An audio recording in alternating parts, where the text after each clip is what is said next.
You're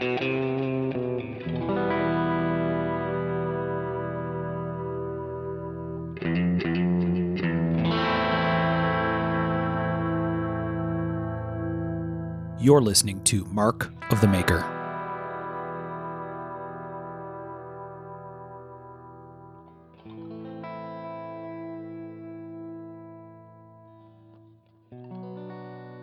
Hey everybody, I'm Mark Steiner and you're listening to Mark of the Maker, and this is episode 60 of the show. 60. That's wild to think about, isn't it?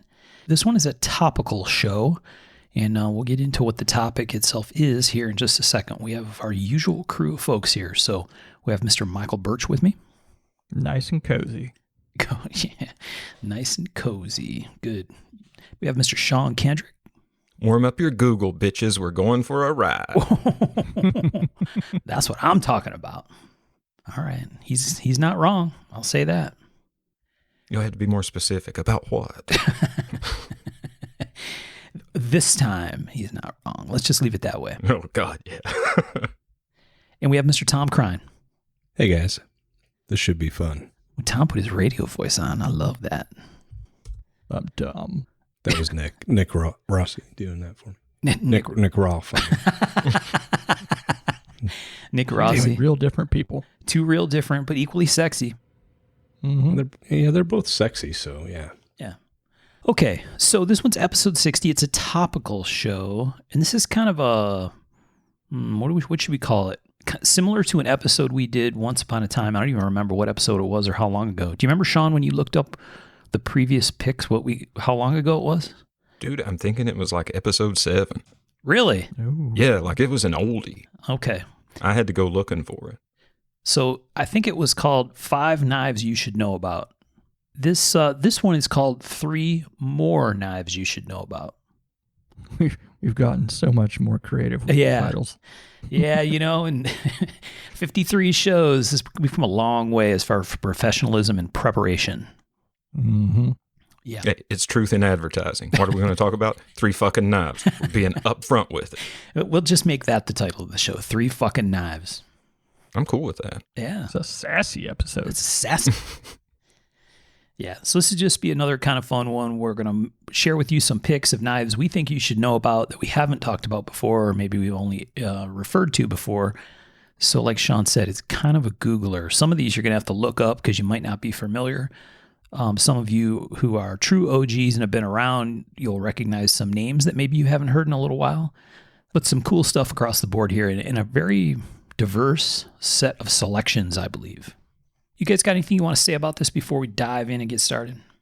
No, Just let's do it. These are my favorites. Love the research. I'm ready to do it.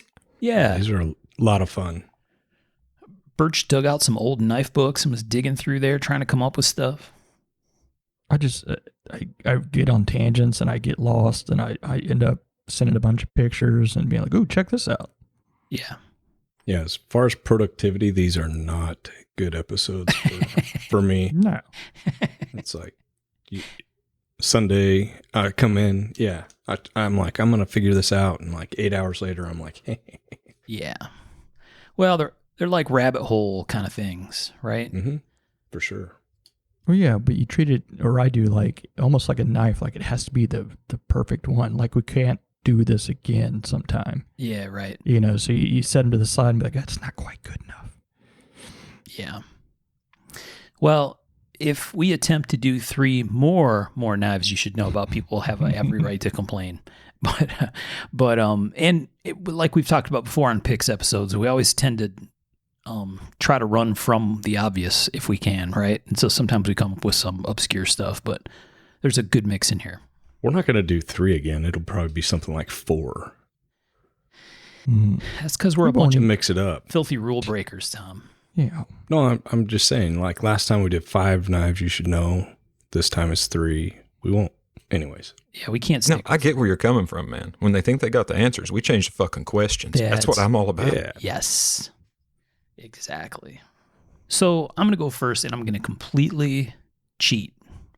And I'm going to completely cheat because of the knife I just recently got and shared a picture of in the Facebook group. Oh, gross.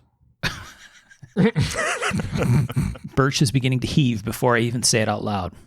For those that don't know, Michael and our friend Les George sometimes spar. What's the right word to say?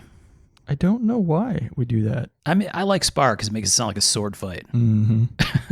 like some kind of deranged devil dog sword fight. But this is a Les George V14 dagger. This one's a custom. Les put a handful of these up on his site the other day, and I managed to grab one of them, and it is a gnarly, gnarly dude. It's like an 8.5-inch blade, 8-inch blade. So it's kind of a beast. This one's all custom ground. It's got some CNC style handles that have, Les always has some funky patterns on handles, which is really cool. So it actually has texture to it for grip. It also looks really cool and has a nice shape to it. So it's very ergo shaped handle. It's kind of an interesting mix of vintage style and CNC stuff, but with a very, very, very dead nuts grind, which means on a dagger, 4 dead nuts grinds, right? And it's got a fuller all the way down both sides. So it's like the tattletale knife pretty much, right? Yeah. It looks good. It looks real good. And the sheath that came with it really, I think, clinches it. Yeah. It looks like it really has that vintage, V14 look to it. So kind of Les's take on a World War II Fairbairn Sykes commando knife kind of thing, I think, is the idea with this thing. And there's an OSS dagger sort of deal, right? That's similar to this too, although it's really more of a stiletto. I don't think that those OSS were sharpened, right? They're just long and extra stabby. Yeah, well, I mean, the FS daggers didn't have a traditional edge on them. Yeah. They were just a triangle to zeros. There you go. So this thing is real cool, 3-inch wheel, hand ground, and the grind is money. It's really, really clean and nice. I really like it. And I think this is something that Les did with Spartan Blades back in 2014, right? They won Knife of the Year at Blade Show in 2014 with what I guess you would call a production collab or small production of this thing. So Yeah, it was pretty cool. yeah. Did I say V14? I'm sorry? Did I say V14? Yeah, that's what it is. That's what his is called. I was thinking of V42. Yeah. Sorry. Ironically, I almost picked the V42 as one of the knives for this, Oh. which is I love those knives. The Raider dagger from Case. Yeah. I love those. Yeah. Yeah, they're neat. Cool history. I mean, and just so many little touches on the V42 that you're that's neat.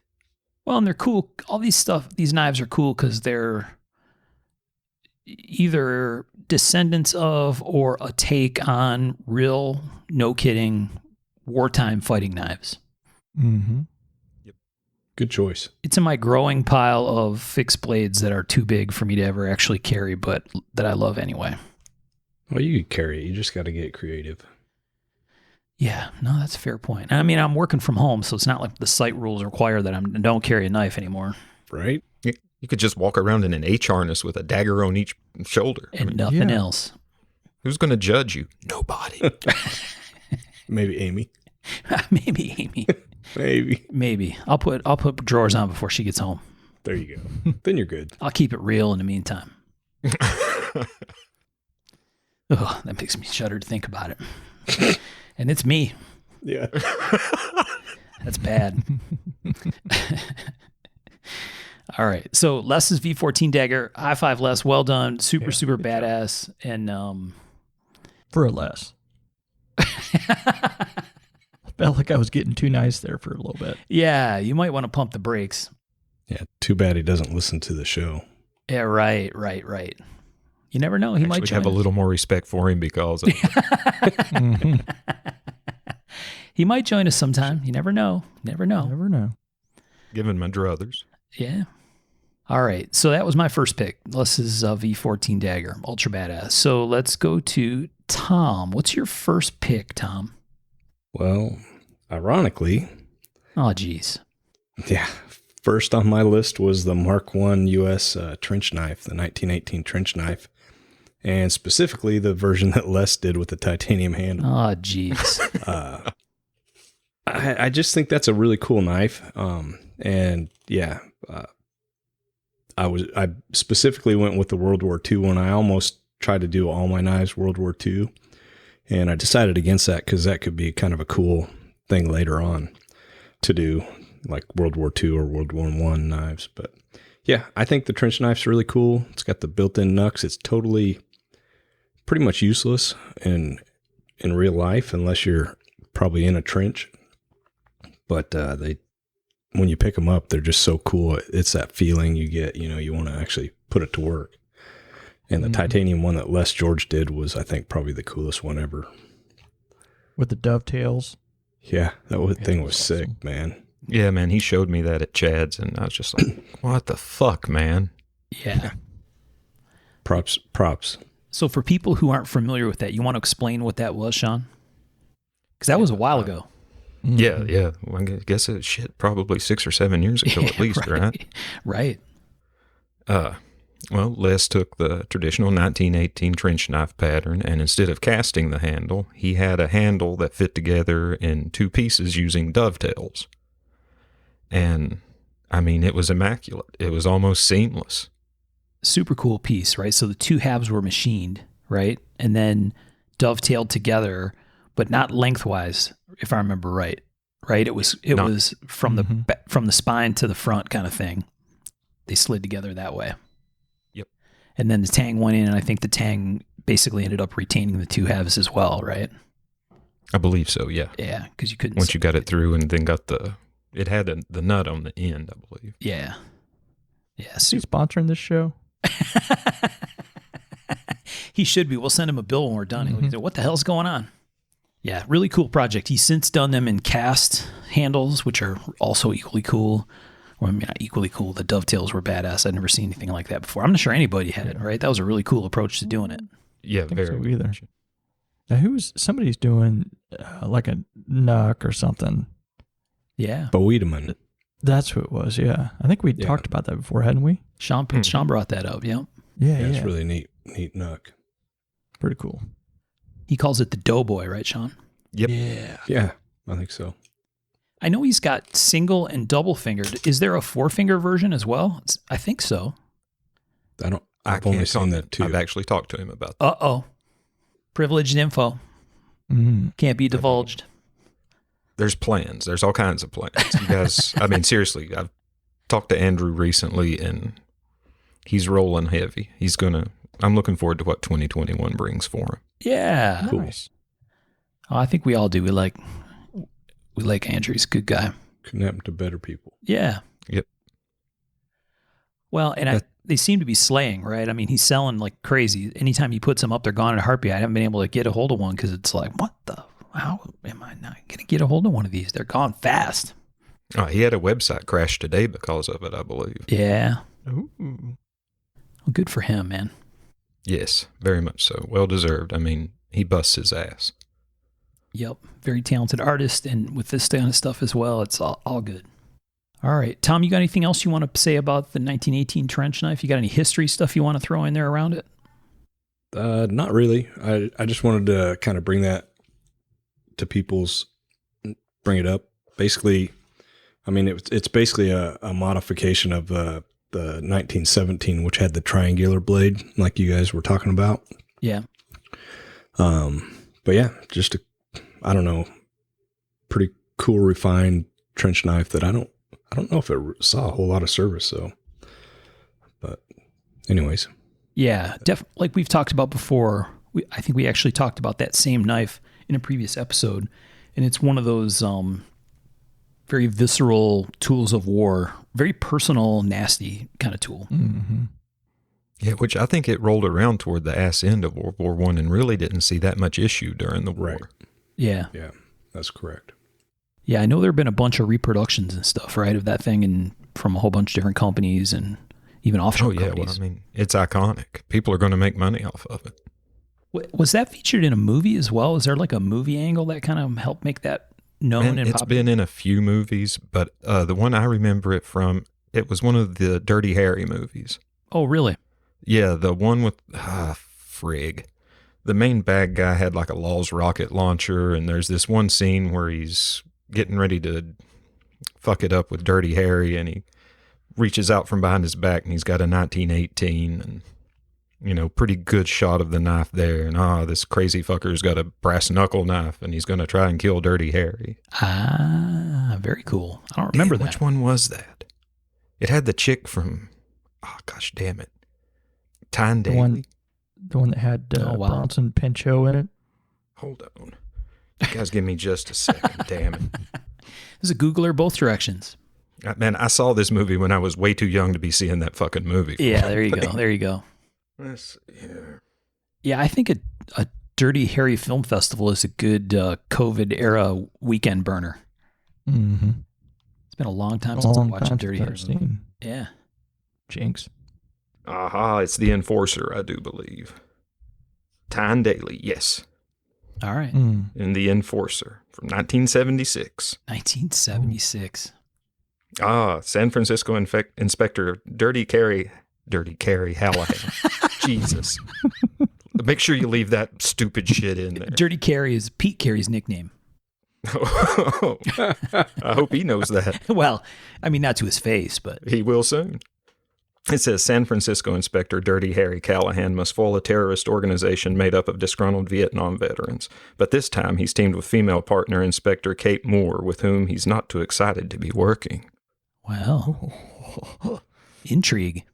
Yeah, and there's a Laws rocket launcher and a fucking 1918. That was my take from the movie when I was a kid, that Laws rocket launchers and 1918 trench knives are cool. Yes. I think that holds up at least. That is the part that people need to know. Oh, very cool. Well, there you go. Trip down memory lane. 76 was a minute ago. Yeah, I was 1 year old. Oh, boy. Oof. Mark was already like driving or something. I just graduated college. No, I do remember 1976, but that was a long time ago. I was young. I started kindergarten in 76. Yeah. I was very slightly older, but I remember the bicentennial. That was a big deal. I remember that. I think we traveled that year. Like we did a huge road trip out west or something that year. I remember my kindergarten teacher's crappy Mustang. Two of them. They were horrible. In that era, they must have been horrible. Everything was horrible then. Yeah, I know. They were bad. Mustang 2, buddy. Ugh. Do what? Mustang 2. Yeah. Yeah. 95 whole ponies pushing that thing down the road. Ugh. One of my buddies right down the street in high school, he had a Mustang too, and that was in the 80s era, and it was awful even then. Okay. 1918 trench. Good choice, Tom. Mm-hmm. You're welcome, Les. Yeah, send me that money. Les gets the double plug on episode 60. All right. Let's shake off the chains, Sean. Let's throw us down some money for episode 60. All right. Actually, my first pick is a military knife as well, and it's the Mad Dog ATAC. Nice. And just once again, a really standout piece, really simple design, good looking knife, good looking blade shape, very minimalistic, and there's some history to it. Mm-hmm. So yeah, I thought it would be a solid pick. If you don't know the knife, you should, especially if you're interested in military knives in any way, because it's the only knife that the Navy SEALs have ever done. I think the whole military's possibly ever done as a sole source justification project, which means there was no bidding on it really or anything. It was just whichever product held up the best during testing, that was the one they were going to go with. Oh, nice. And the Mad Dog knife won. I actually came across that article today or yesterday. Really? Really? Yeah, it was in one of the books. I can't tell you what year because I went through a lot of years. But it was talking about that knife and the SEAL thing. Yeah, that was, the SEAL trials took place in 92. Well, what's weird is I came close to almost picking that knife. Really? Wild. Yep. So it's a Mad Dog ATAK for people that want to Google this, right? Yes, ATAK. What does ATAK stand for? Do we know? Can we tell the kids at home what it is? Man, I'm thinking Advanced Tactical Assault Knife. That sounds very Mad Dog. Yeah, don't hold me to that. I could probably find the answer pretty quick. And here I go Googling again. Advanced Tactical Assault Knife. I already had it up with my info. Oh, nice. Nice. Yeah, those were really cool when they came out. I mean, I think everybody wanted those. Yeah. The price Yeah, on they were those, hot. it was like, it was wild. It was almost like there was a lure to it, or a lure to them. And when you're just getting started, you're like, I don't get it. And those things were fetching some serious money. Because of the whole SEAL Team tie-in thing. I Yeah. don't know. Well, I mean, it didn't. Yeah. Now, at the time, dude, there was a mystique of if you could drop, Teams guys use my stuff. Yeah. And then, it wasn't just Teams guys used his stuff. That was an issue weapon. Yeah. Right. Very cool. But I mean, this was crazy money before crazy money for production stuff was kind of even around. Mhm. And they were kind of weird because weren't they like 01 or something? Still are. Yeah, and Stereo 1. and they did a chrome. Weren't they chrome coated or something? Hard chromed, yeah. for corrosion resistance. Okay. And then he does a really interesting heat treat where the main edge, man, I guess about up to 80% toward the point is 62, 63. It's fucking hard. But then the spine and the actual tip of the knife are going to rock well at about 50, 54. Huh. Yeah. So he differentially heat treats them. Yeah. Yeah. I always thought 01 was such a weird steel to choose for that, but the hard chrome, I guess, fixed it. Now Yeah. you know what? Yeah, that was the whole thing. Because of the corrosion, Tom? Is that what you... Yeah, I mean, seals, you think of them being in the ocean, Yeah. And 01 isn't really a steel you want to take in the ocean, but I guess the hard chrome solves that. Yep, pretty quickly. I assume that kind of thing is why some of the Emerson stuff was hard chromed as well. Wasn't the Commander? Couldn't you get a Commander that was chromed and some other stuff? I don't know. I don't know. Man, that I can't remember. I think Now, so. I mainly remember the Birdsong black tea and green tea. Oh, yeah. Yeah. The black tea thing was super, super hot for a while. Yeah, and then the green hit. And I remember when the green hit, and it was like, it's not black, it's green. Holy shit. Right. I wanted to get a gun done in that stuff, but I never did. Yeah. Well, they weren't explosion bonded. Right. Testing your memories here. I had a knife that had a black tea coating. Were there Emerson black tea knives as well? Oh, hell yeah. Yeah, okay. I was going to say, I swear I had Yeah. a 7 that was black tea or something. Bunches. I mean, for the longest time, part of their literature included that they used Birdsong black tea. Yeah. Okay. So, do you guys remember anything about the article, the whole qualification thing, where there were different knives that were submitted for the guys to evaluate? What kind of stuff did they do with them? Like abuse things, like cutting comp kind of stuff? Is that what the... Yeah, ridiculous shit, basically. There was a whole lot of saltwater corrosion resistance that they did. I know there was a lot of wedging it into stuff to see what kind of weight it would support. That was one of the big talkers on it, and why the differential heat treated knives were favored, actually. Okay. But I could have swore that he started those in the late 80s.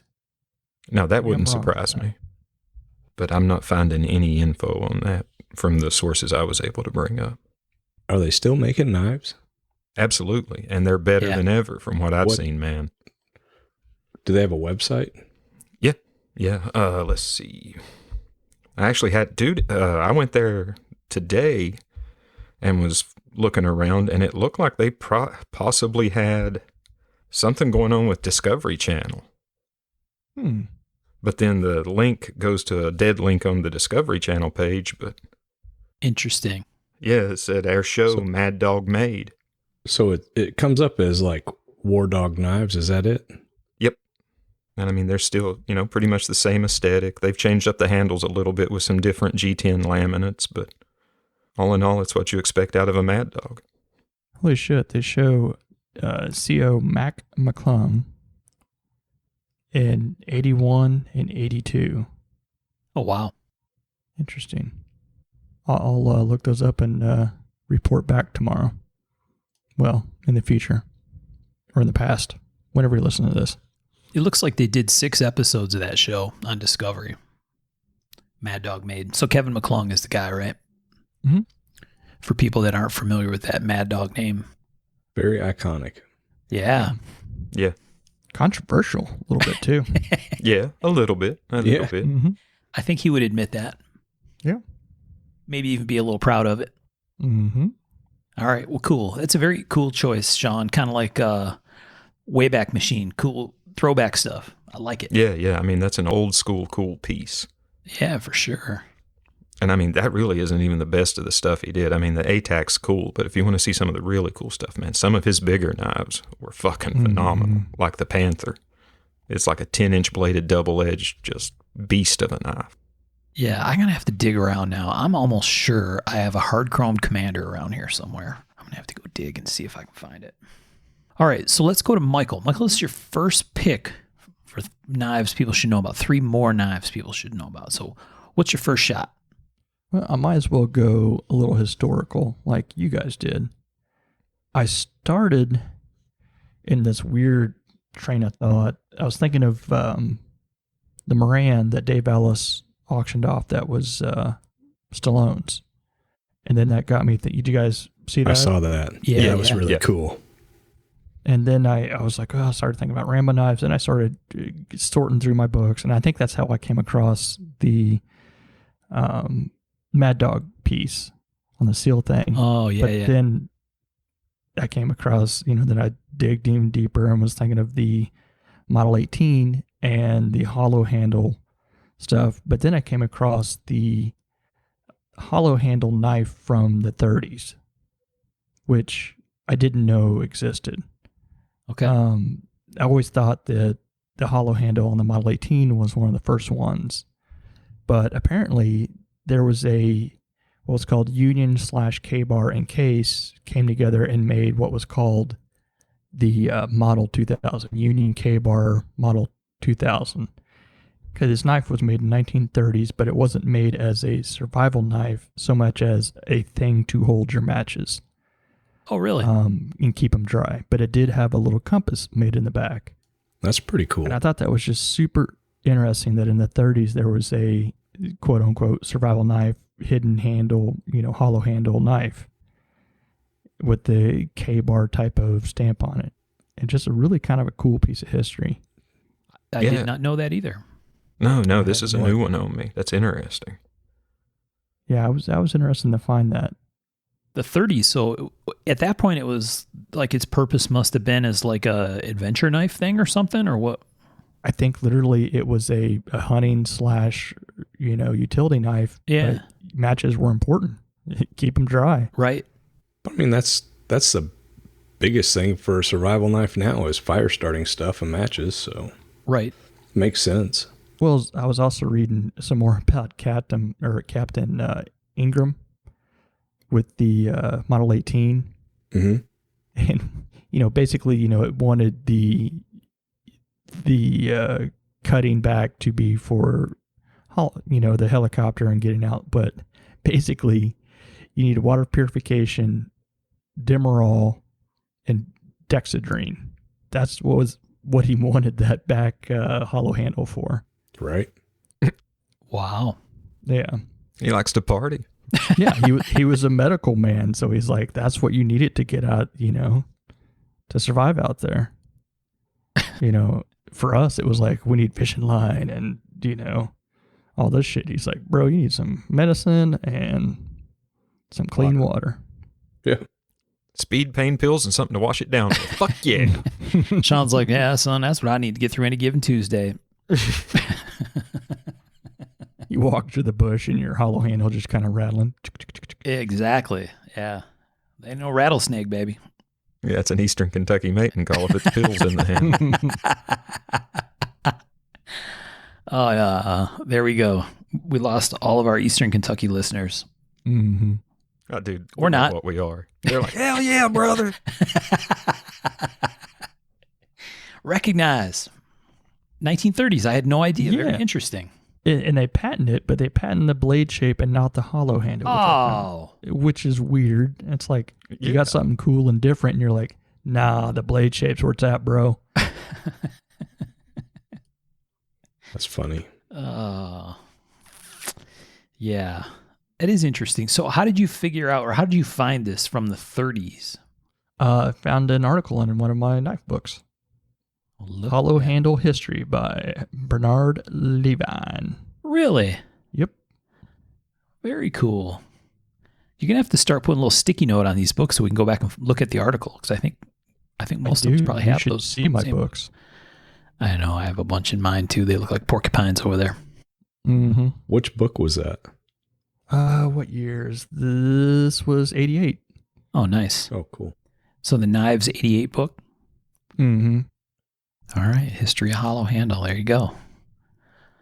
Well, look at that. All kinds of history in the first round. Little Oh, yeah. modern history, a little old school history, a little not really history, but tip of the hat to history. And it covers a lot of the hollow handle stuff, and it even has a drawing of Ingram's drawing to bow. And man, if they'd made the 18 like he had drawn it, be pretty bitchin'. Oh, yeah. Had Well, a you got the V-guard. What's that? Make it. Well, it's not mine to make.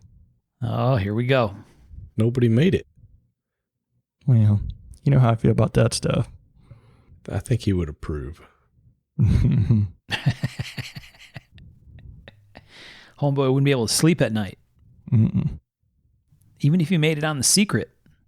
All right. Well, very cool. Very nice choice, Michael. Thank you. Yeah. I'll have to go find that article. I know I have that book in there. Sneak some history in here one way or another. Yeah, well, we're going to have a couple of them, I think. A couple of them. All right, so that's round one. Round one of 3 more knives you should know about. So second one, my second choice is a modern knife. I picked a couple that were knives that I've owned that I thought were really cool, that I think kind of fly under the radar a little bit. And this one is by a Florida maker. I think, in my opinion, a very underappreciated maker, at least amongst the modern collector kind of crowd. A lot of people know this name because he comes to lots of shows and stuff, and that's a guy named Brad Zinker. Oh, yeah. And Brad's a real nice dude out of Florida, very prolific, right? Makes tons of knives. And he's got a whole bunch of production deals that he's done over time. And I bought on the USN some years ago now, several years ago, a fruit knife that he made, which is funny because that's what we talked about with Grace in the Sheffield episode, right? Was that she collected these Sheffield fruit knives. And so Brad had described this as a fruit knife, but it was very long and slim, like a fruit knife. But it packages incredibly small. And he does a lot of the whole perforated handle kind of thing, like Crawford style, I like know what knife you're talking about. super, I'm looking at it. yeah, super perforated handle. So it doesn't weigh anything. So it's a ton of blade in a very, very super slim, easily pocketable package. And I ended up giving that to a mutual friend of ours as a gift one day. And that's his steak knife. That's what he uses it for, is for steak, which is really cool because it serves that purpose really well too. But just a really cool knife. And Brad's got a whole bunch of stuff. He's got flippers. He's got thumb openers. This one was a thumb opener. But like when I bought that thing, it was cheap, right? It was dirt cheap, I thought, for what it was. It was a really, really nice knife to carry. You could carry it in dress pants because it was so slim. You could put it in a jacket pocket if you had her dressing up. I don't know, just really, really cool little knife. Awesome. Good pick. Yeah, no, and it totally keeps the fruit knife vibe. Yeah, exactly. Yeah, I like his work.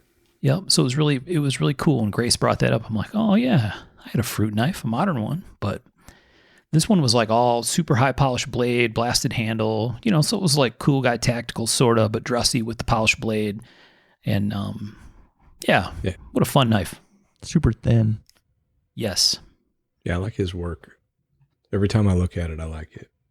And I know he used to come to the gathering. I don't know if he still does, but he would come into the gathering and he always had a whole ton of knives on his table. Yeah, that's where I saw his work. Okay.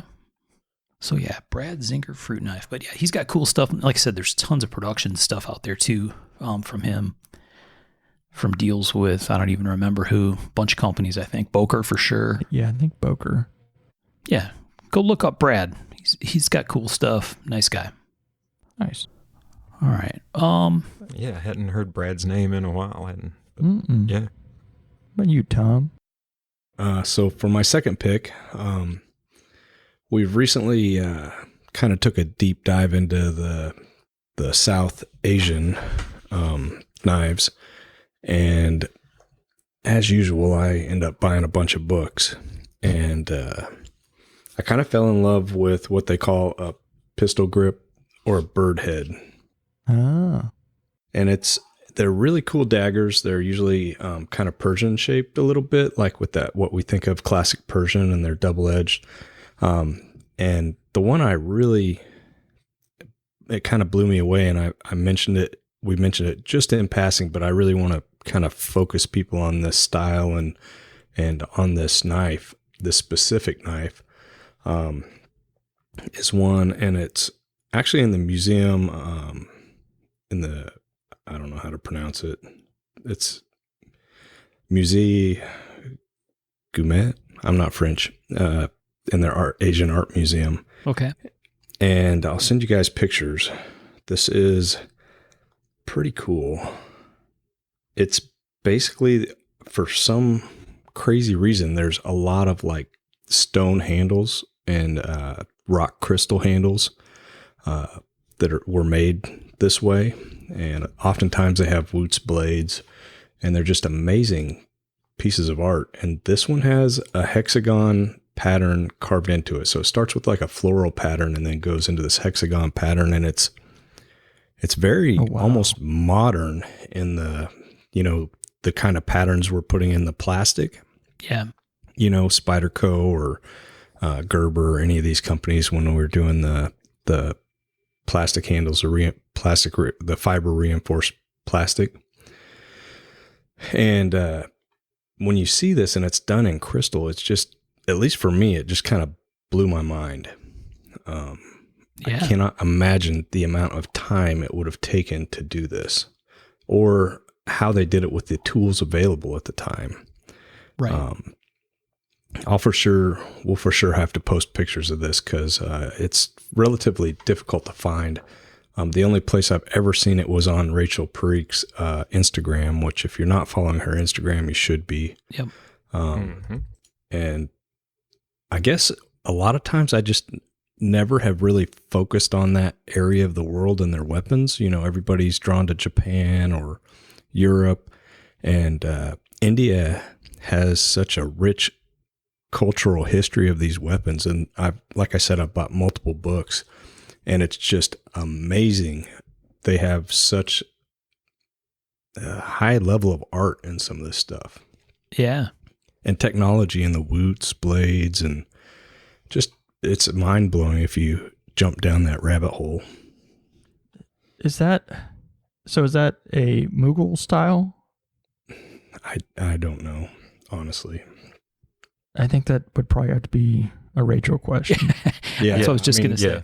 That would be like an area, right? From what I understand. Yeah. Yeah, but when you started telling me about that, before you sent the picture, I was thinking of the Conchar that Sean sent me. Just like you were like stone with it. And I was like, he just sent me a picture of that, but that was a Persian, right? A blade. Yeah. That's a quality pick right there, buddy. I had to ask. I reached out to Rachel, and I was like, "Hey, do you have any more information on this or pictures?" And she sent me the full pictures, because she only has a handle on hers. But this is a very iconic blade shape for this handle. Yeah, and it's a really cool knife, and I don't know anybody that's making anything kind of like that right now, like that tactical shape or anything. It's an interesting one because it's a huge blade. Not huge, but it's a big blade, right? Probably 8 inches, 10 but inches. There's no guard. Yeah. No. And in the pictures, in this, I've got a book, Precious Indian Weapons, which is a great book, tons of pictures, and very few of them have guards. And if they do, they're just like, it just flares there, Yeah. And it's like carved into the jade or stone or whatever. So what is do you have a handle on what was its purpose? What was its? I think it's a defensive weapon, or it's a weapon. They're double edged. I mean, this is something that like Rachel mentioned. You look at the paintings and stuff of the era, and there's a dude, like, it shows a guy riding a horse and it's in his belt and he's got a spear, and But the lack of the guard, I don't know. That's what many of them do have, but it's very minimal. And I mean, I'm thinking this is going to be stylized a little bit, probably not going to be. I wouldn't want to go into war with a heirloom piece like this, but it would still 100% work defensively. Wouldn't hesitate to carry it. True. And I guess what we're seeing, the ones that we see in the museums are also the ones that are, the more ceremonial, you're not seeing the utilitarian, guy on the. I don't know, with that grippy handle, I think that would 100% do the job. No, I'm not saying that. I'm saying we're not seeing the one that some basic dude out on the field had. Right. This doesn't look like one somebody dug out of the mud somewhere. Mm-mm. No. This isn't the trench knife version. No. No, it's been in an armory somewhere. Yeah. Yeah. So for people who can't see it, let's try to give them a walk around until they can get it Googled. So Tom described this as a Persian blade, and I guess I would agree with that, although I tend to think of Persians as kind of a upswept with a ton of belly. And this one actually, if anything, almost has a little bit of recurve to it. Yeah, they're oftentimes recurved a little bit, and then they sweep up at the tip. But the tip isn't above the spine at any point. Right. Which, I mean, to me, that's really probably more Persian than what we call Persian today, the super upswept. Yeah. Well, I mean, we call them Persian because we have lack of a better term for that blade shape, I believe. Yeah. And it's double-edged. It's not super wide. It's probably about a 8 to 10 inch blade would be my guess. And the handle basically is oval, tapers down, and then has a ball at the end, and that's the bird's head or the pistol grip. Yeah. And the handle on this thing is stunning. Yeah, it's basically, it looks like clear glass. It's rock crystal, totally clear. So yeah, it's transparent and very clear white stuff. Yeah, it's totally clear, and the bird's head is actually a floral pattern that as soon as it like comes around the corner of that handle, turns into a hex pattern, and it's these little bitty hexagons that fit perfectly even as the handle gets bigger towards where the hilt would be. Yeah. It's amazing. And this shows, that's why I wish Rachel was here to help sense check this. My brain doesn't suggest tight geometric patterns like that for this kind of time frame, but that could be me not getting it. But it's almost the only like one I've seen like it. Okay. It's almost more like a very modern exactly design as far as the pattern on the handle, which is really interesting. Most of the ones that I've seen like this are carved in jade. There's some totally clear, smooth rock crystal ones. And lapis. Yeah. Most of them don't have a pattern carved into them unless it's like a floral pattern or it's inlaid with gems. This is the only one I've ever seen carved like this, and it's really cool.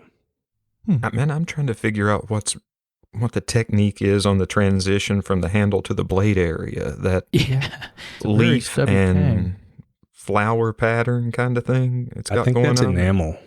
Is that enamel work? I think so. Oh yeah, it does look like it, doesn't it? Yeah. My first thought, Sean, was that it was beading of some kind or something. I was like, oh, yeah, that is. Yeah, I was like, is that some kind of beaded background with? I think it's enamel.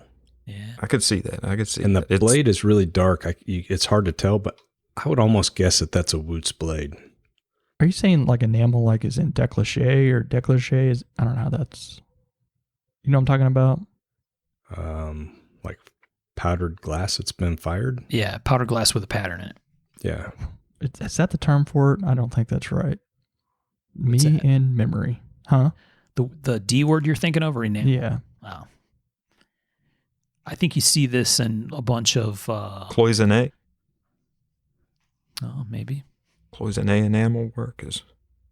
I don't know. I wish I wasn't so dumb. Well, I mean, that's the thing. There's not a whole lot known. I guess people like Rachel Parikh and scholars would know about this stuff. But for us, I haven't really seen a whole lot of this stuff, and there's not much written about it. So the books I've been getting are pretty neat. It's making me want to make some different ethnic knives. Yeah. Well, get on Yeah, it. same. I've been thinking hard at, well, at least incorporating Yeah. more ethnic flavor into some stuff I've been trying to work up. I got to find some rock crystal. I was just gonna say. Tom's gonna show up on the NSA list when he starts Googling rock crystal. Rock crystal meth. Whoa, hey, Oh, yeah. Oh. Hey. careful out there. Very I think cool. the first mention of speed in the episode. Though, so. Yeah, that's true. That's a good point. Yeah, So that's my number 2 pick. very cool one, man. Yeah. When you sent me the name of it, I was trying to visualize it, and I'm like, yeah, I gotta have to see this because I don't understand what he's talking about, but it's a stunning piece. It would definitely one you'll have to share. Then you said Rachel sent you these pictures. Yeah, I asked her and she sent me these. She's awesome. Yeah. She's a champ. All I can think of is a pangolin turning in on itself on that Oh butt yeah, end. yeah. That transition of the handle pattern, the carving pattern is really, really cool. The fact that it goes Yeah. from this geometric hex that's very tight to this kind of, like you said, Tom, floral, or it almost looks like scales or leaves or something. Yeah, they're can't leaves tell. and floral pattern. Yeah, Ah. that's pretty awesome. All right, add it to the museum tour. Very Yep. cool. Nice. We'll go find it. We'll waltz in the front door. We'll say, yo, Rachel said we could come check this out. Yeah, right. We've got a note. Yeah. We did her a disservice because we didn't call her Dr. Rachel. We should have. I know. Dude, I Okay, almost yeah. througw in. She didn't do all that fucking college to be called Mrs. Rachel. How about the Yeah. proper first name of doctor? Yeah. Sorry, Rachel. Should have called you Doctor. We should. Hey, welcome to our level of incompetence. Mhm. If it wasn't obvious so far in this episode, it should be really painfully obvious now. But we're going to put Doctor on the note, Sean, when we walk in there and demand to see this thing. Oh, yeah. Sean, what's your choice two, my man? Choice number 2 is the Marbles Woodcraft. And this is just a classic American design. I believe from 1933 to 1940, it was the official knife of the American Boy Scouts. Oh. Knife first came out around 1915. It was designed by a hunting writer named George W. Brooks and produced by Marbles. And it's just classic all-American hunting knife. You've got, usually you've got a stacked leather handle, usually an aluminum butt cap, maybe an aluminum small guard, maybe a brass small guard. And then, the Woodcraft blade shape. It's got a little bit of a harpoon feel to it, a little bit of a clip point feel to it, but it sweeps up more at the spine than a clip point. And it's just a handy dandy knife. It's got plenty of belly. The spine is shaped so you can choke up on it for good control work. No real upper guard to get in the way of that. Just a well thought out woods knife. Yeah, I love the edge on those where, there's no straight part. It basically starts curving towards the tip right from the guard. Yep. Yeah, that buddy's got a lot of belly. Yeah, Oh, very well continuous thought out arc. knife. Gladstone, Michigan. I was going to say, Michigan company. Yep. So we talked about marbles a few times in the show, maybe during Skagel and right a Mhm. couple times along the way. So the gentleman's name was Webster Marble, and so we call them marbles knives, but it kind of came from Webster Marble 'S knives. So I think marbles is kind of how we think of it, that name today, but it was a guy's name, Webster Marble. And he made one of the best match safes. We talked about hollow handle knife for matches and all that. And there you go. He made that also. All coming together. And I think this is one that probably most of our listeners have probably seen, even if they didn't know it was a woodcraft they were looking at. There you go. That's how prodigious it is. There's bunches of companies have made this design or interpreted this design, Yeah. and we've all seen it.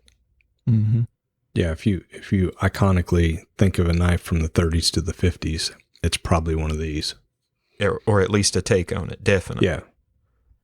Yeah, or if you ever went on a guided hunting trip once upon a time, maybe as a kid or something, right? I know I've seen these before, yeah, out in the real world as well. Yeah, I've got several of them. They're really cool. Yeah. Well, the more modern production from Marbles, a fantastic looking knife. Yeah. Really? Yeah. I mean, really truthful to the original lines. Nice handle work from everything I've seen. They generally come with a really nice heavy leather sheath. Yeah. I know at one point you could get them in 52-100 from the factory, which is pretty nice. Oh, wow. And those are the ones, so that was when Mike Stewart was there, when they took over. Now it's all owned by China, and I would not recommend a Marbles knife. Oh, I did not know that. Yeah, so that was, Mike Stewart had Marbles. This would have been in the 90s, I think. Yeah. And they actually had a bunch of the old blades from way back when they closed, Oh, wow. in the 50s or 60s. And so that the first, I don't know how many batches they did were actually original blades that were heat treated back then, just rehandled with actual parts from Marbles during that era. Really cool. When I worked at AG, they were getting a bunch of those in, and interestingly enough, supposedly, I guess when a blade is heat treated and sets, it can get better. And these were supposed to be, they were touted as being better than when they were made new because they set. Yeah. Aged heat treat. Supposedly metallurgically, there's something there. Really? I don't know. Yeah. But I might I don't buy know. thousands of years, but I don't know. yeah, well, thousands of years, you're probably going to have rust. Something. But yeah, they were pretty neat when they came through, and I agree with you, Sean. The quality was really good. I don't know if you've seen it. They made the big chopper, like a 10-inch chopper or something. Yeah. I've got the big I've got one of those. bushcraft kind of Yeah. knife. The big. They're really cool. So I love Marbles knives. Yeah, I do too. the description for the kids at home is a big sweeping belly kind of blade, almost like a harpoony kind of swedge on the top side. Brass flat kind of guard piece, right? Like a layered brass thing. Yeah, and just a lower guard, no upper guard. Just a lower. Yep. And then, And they're usually pretty thin, like stamped. yep. Yeah, like 16th inch, not an 8th inch. I got you. I'm going to put a little theater in your mind here for you. Okay. You're young. You go in your local hardware store. You look to your left. You see that display. Boom. There it is. There it is. You'll know exactly what I'm talking about. Yep. Yeah. Stacked leather handle. How would you describe that aluminum pommel? What shape is that? That's like a flared, I don't know. Would you call it there's a name for that, I'm sure. Yeah, it's just Yeah, I mean, flared all the it way gets you- around, like a Navy Mark 1. Yeah, there you go. yeah. Yeah, if it wasn't aluminum, I'd call it a hammer pommel. There you go. But it's got, the tang nut actually, it acts as like, it goes down in on a shoulder on that. And they made them out of aluminum and some synthetic stuff too. Okay. Yeah. Well, I've seen them with stag. Ground. Stag. Yeah. Yeah. Yeah, there you go. Stag. That's where it's at. Mhm. Agree. Now, man, they did a limited run, and I can't remember if it was the Woodcraft or the Nesmuk, but they did a limited run with, and this was probably in 97 or 98, with just some of the most gorgeous red stag I've ever seen on knives. But was the steel aged or was it? It Oh, actually may have been some of the aged steel blades at that point still. Yeah. The ones from back in the 30s and 50s, a lot of times they would do stag. It'd be two pieces with the butt cap, and it'd be pinned. Mm-hmm. And it, the tang would go through. They would mortise a hole through, and then the butt cap would hold it all together. That's cool. Nice. I thought Tom was going to say, oh, yeah, and part of the soul of the man who ran the heat treat on that knife was captured in the blade, so it was kind of special. Well, I thought that was understood. Whatever. Exactly. I mean, if it needs to be said. I mean, yeah, just keep pumping that legend, brother. Walter Marbles Woodcraft. Love it. What you got, Birch? I'm going to go. This was one of those where it's more about the person in general than it is an actual blade in itself. I'm going to still send you a picture of what he's done, but Lewis Mills, it may not be a name that a lot of people recognize. I don't know if you guys recognize that name at all. Lewis Mills. No, actually. Nothing from you, Sean, or Yeah, Tom? yeah, man. I'm trying to. Dude, It doesn't ring a bell. No, He did I saw it recently. Oh, nice. He did Damn it, what the hell collaborations was with that? Kelso. He started like in the 70s, and he did about as traditional of a Japanese blade as you can get. That's amazing. And he did it all the way. He passed away sadly in 2018, but man, he did some of the most gorgeous, like traditional Japanese blades out there. Know where I saw it? I was looking for some Scott Slobodian stuff, and some of Mills's work came up. Oh, okay. Boom. It's a name you just don't see very often, and I don't know if he gets the recognition that he really deserves for what he did for a lot of the guys doing Hamones and stuff like that. Just some of the earliest, greatest American, I think, Hamones and work that I've seen.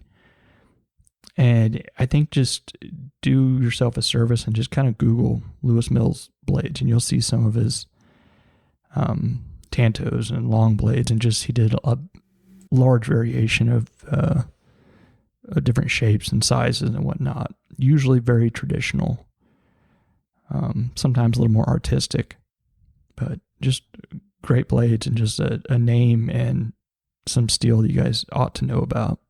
So this one you sent us, I would put in the art category almost, right? It's Absolutely. very dressy and ornate, and I don't, not traditional, right? But construction element wise, I guess maybe.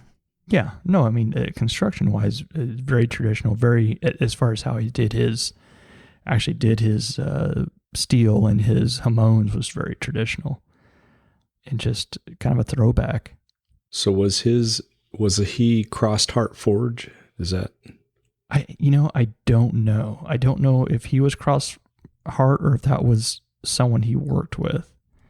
And I was kind of loath to say that in case it wasn't him. It doesn't look like it is. It says it. I just received word that has moved and Louis Mill has moved.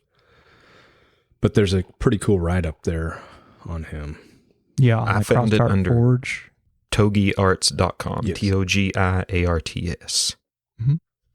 No, there's a great picture on that one you were talking about, Tom, of him and Kelso together holding a piece they did. Yeah, with the dog in front. I was like, Yep. That's so cool.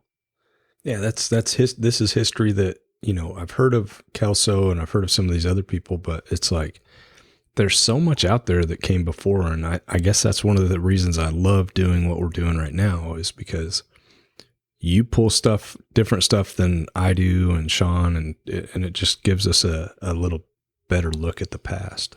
Yeah. Yeah. Well, and I'm sorry, I was calling him Lewis. It's Louis Mills. I don't know what I'm been saying here. Sorry about that. Someone was screaming at me, I'm sure. Little 6 degrees of separation, but Kevin Devitt has a few of his blades that he's been polishing himself. Oh, nice. Absolutely. And that's how I learned about him. I was talking to him a couple of years ago, and we were talking about blades, and he had got one in, and I was like, Louis Mills. It's one of those that you hear, you see kind of in your periphery, but you don't give it the credit that it deserves. But man, yeah. What I'm looking at, the activity on some of his Hamones is just otherworldly. Yeah. Absolutely phenomenal. Good call. So the picture on the link, it's a much clearer picture, right? Is that blade compound ground or something? See how like halfway down the flat part of the grind, there's like an inflection? Yeah. That's not a compound. That's a type of sword grind. It's usually further out, I think, but I bet this is probably a traditional variation of that. They did some funky stuff back in the day. We like to think that there was your katana or whatever that we see in the movies, but man, they did a lot of variations of their swords. Mm-hmm. Lots of bevels, lots of interesting shit. So what's going on at that spot? Does it go from being more of a flat toward the back into a hollow, or what is that? I doubt it. I'm sure it's probably just a change, kind of like I don't know though. I mean, all I can see is a little tiny line in the picture. Yeah, Yeah, man, I can see a marked difference in the way the Hamon's work. exactly. Mm-hmm. Yeah, I almost thought it felt like it went hollow. Right. I don't know. Deeper I really hollow don't or know. something. Yeah, like a small wheel hollow, possibly. I feel like I'd be talking out of my ass if I said what it was. Yeah. No, that's all I'm doing, man. Come on. We got it covered for you. Don't worry. Well, shit, I said his name wrong. I make barely educated guesses and throw them out there. Mm-hmm. Yeah. Who knows? Something happens in the blade right there because it's a curiously straight line going at that spot. So something changes right there. But Yeah, I don't know. yeah, that's a beautiful, beautiful piece. And then is that an enameled sheath also? It looks like it. I believe so. Man, that sheath is pretty. Damn. It'd be lacquer, wouldn't it? Yes, lacquer would yeah. But then It's got like Starry Night kind of stuff and going. that's what I meant was lacquer, where we mentioned enamel earlier. That threw me all off. It don't take Sorry. much. No, you're fine. The bat on the handle is fantastic. Mm-hmm. Yeah, and is that ray skin? It looks like it. No wrapping on it, which I actually enjoy greatly on that, Yeah. with that kind of mottled ray skin look. Yeah, very pretty Yeah. Beautiful stuff. for sure. That picture of him with Kelso is really, really cool, that black and white picture. Yeah, it is. That's another one of those. I would love to just have a picture of it and put it in the shop. Yeah. Little tip of the hat to history. Mm-hmm. Very cool. All right. Well, we're to the third round already. Yep. Okay. So my third round pick is another fairly pretty modern knife. This is one that I think gets overlooked sometimes, but I had an opportunity to play around with one of these a whole bunch, and that is the TDI knife that was marketed through K-Bar. And it's like a little backup bailout kind of knife. I'm going to send you guys a picture. I know that now. If you ain't got to send me a picture. Yeah. TDI. That's not ringing a bell. TDI, Tactical Defense Institute. They're a shooting academy here in Ohio. They're like 20 miles up the road from me, actually. Oh, are they really, Sean? They're that close. That's Yeah, cool. yeah, spitting distance. They're up in West Union, the county seat for Adams County, and I'm a mile and a half from the Adams County line. Probably, about a 20-minute drive to their facility.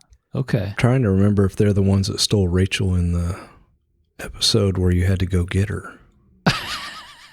Can't remember. I don't think it was these guys. No, I'm just joking. So this is, Tactical Defense Institute. This is a guy named John Brenner. Oh, yeah. And so it used to be, if you guys remember, Rick Hinderer used to do a thing at his shop where he would have a defensive knife course, like a training class that was a 2-day thing at his shop. And that was partnered up with John Brenner of TDI. And so that's how I met Greg Ellifritz. A couple of you guys know Greg, I think. He was a trainer, a police training officer, actually, who did training through John Brenner's TDI outfit. I don't know if he still does. He might still do stuff. Greg did firearms training, but he also did hand-to-hand and knife training. And so this defense, self-defense kind of knife training thing at Rick's was a 2-day thing. You'd go down there. There'd be knives at the end. And you'd basically spend the weekend training. And then kind of almost like the final exam of the class was a very personal man-on-man kind of thing with Greg, who's a big, ginormous dude. And it was it got your heart rate up. Let's just put it that way. And it was a very interesting thing. It was a great experience to go through. And so this is the knife that they talked about in the class. It's very concealable on your belt. It's not like an EDC knife, right? This is like I think it's really designed to be a get you to your firearm kind of knife. Weapons retention knife. There you go. And so it was kind of integrated into the class. It's a funky shape. It's much more ergonomic than it looks like in the photo. That handle just kind of melts into your hand. I don't know, cool little piece. Very, very affordable, right? $50 or so. There are a bunch of variations of it with longer blades and shorter blades. I think Rick Hinder actually designed one with John that was a larger blade that was almost more like a Warncliffe shape, a flat edge. That was a little bit larger. Rick actually made some custom ones for the course that I was at. Yeah, I made the sheaths for those, I think. Oh, did you? Okay.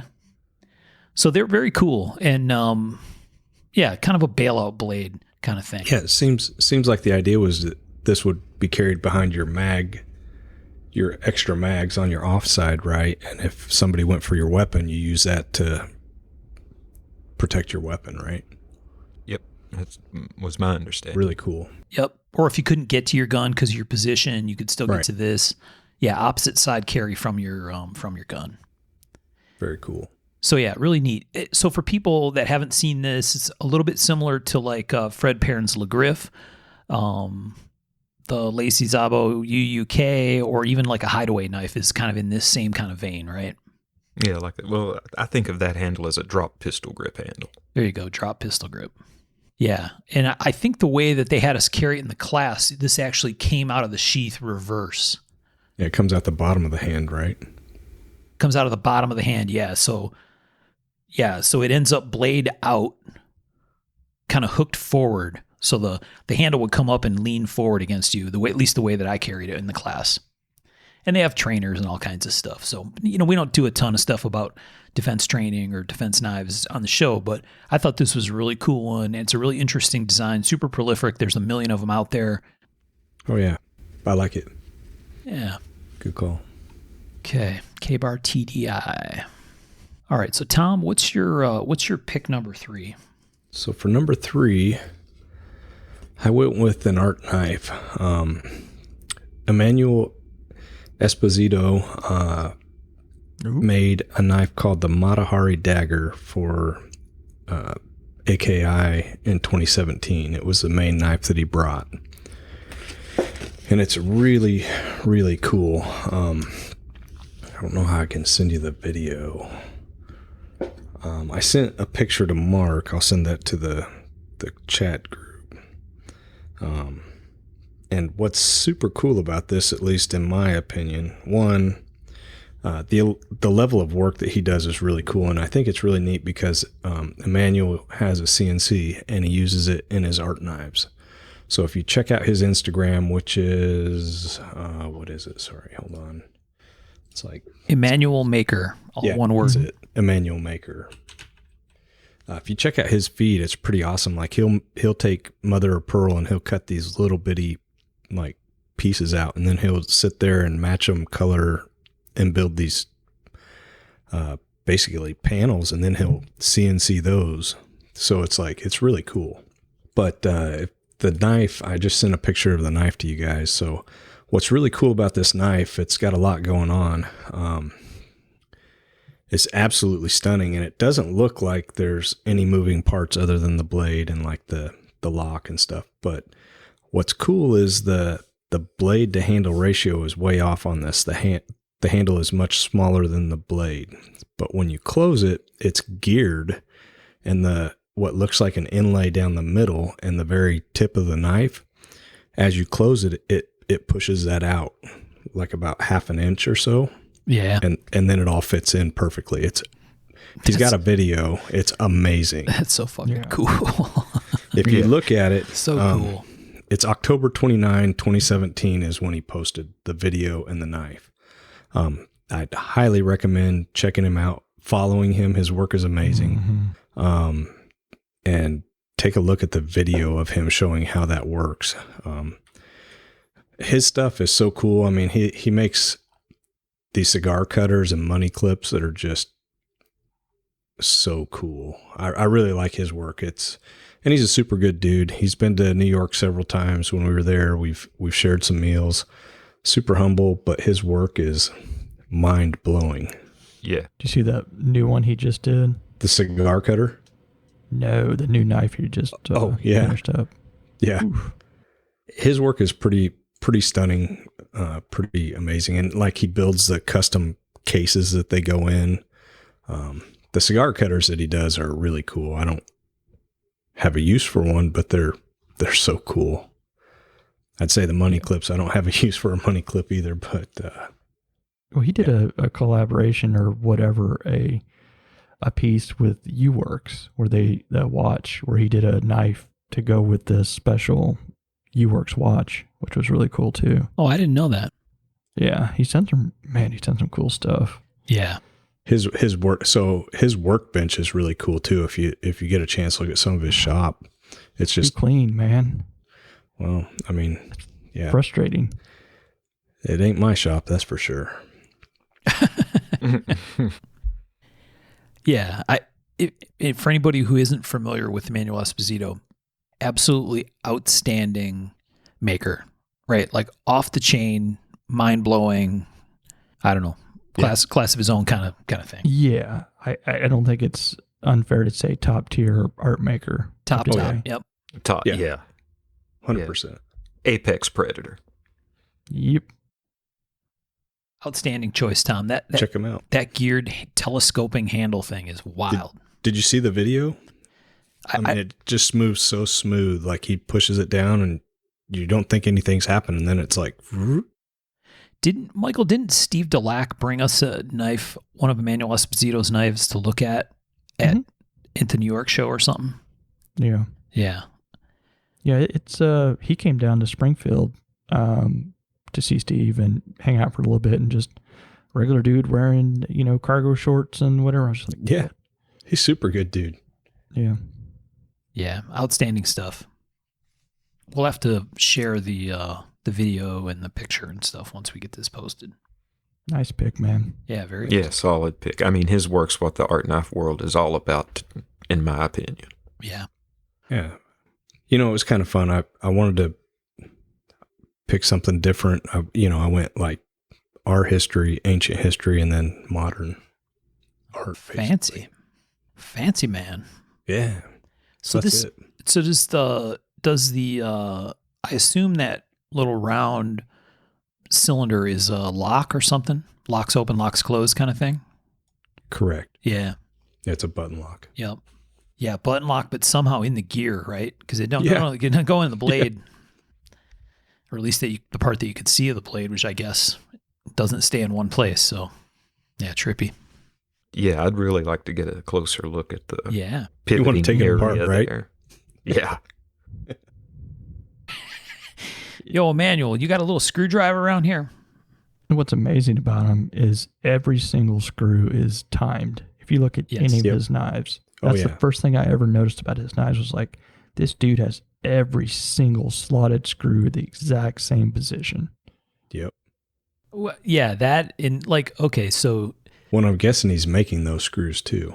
Well, I assume for so. sure, yeah, right. That's the only way you could do it, right? Yeah. You'd either have to make the screw or somehow time the screw to a very specific thread. So he's got fasteners going both directions along the edges of the handle. So those are obviously timed as well, but they're even in an order that makes sense. Mhm. There's just like the whole entire picture of what's going on is incredibly well thought out. Yeah. Yeah, badass. Super, super badass. Mhm. All right, well done, Tom. Thanks.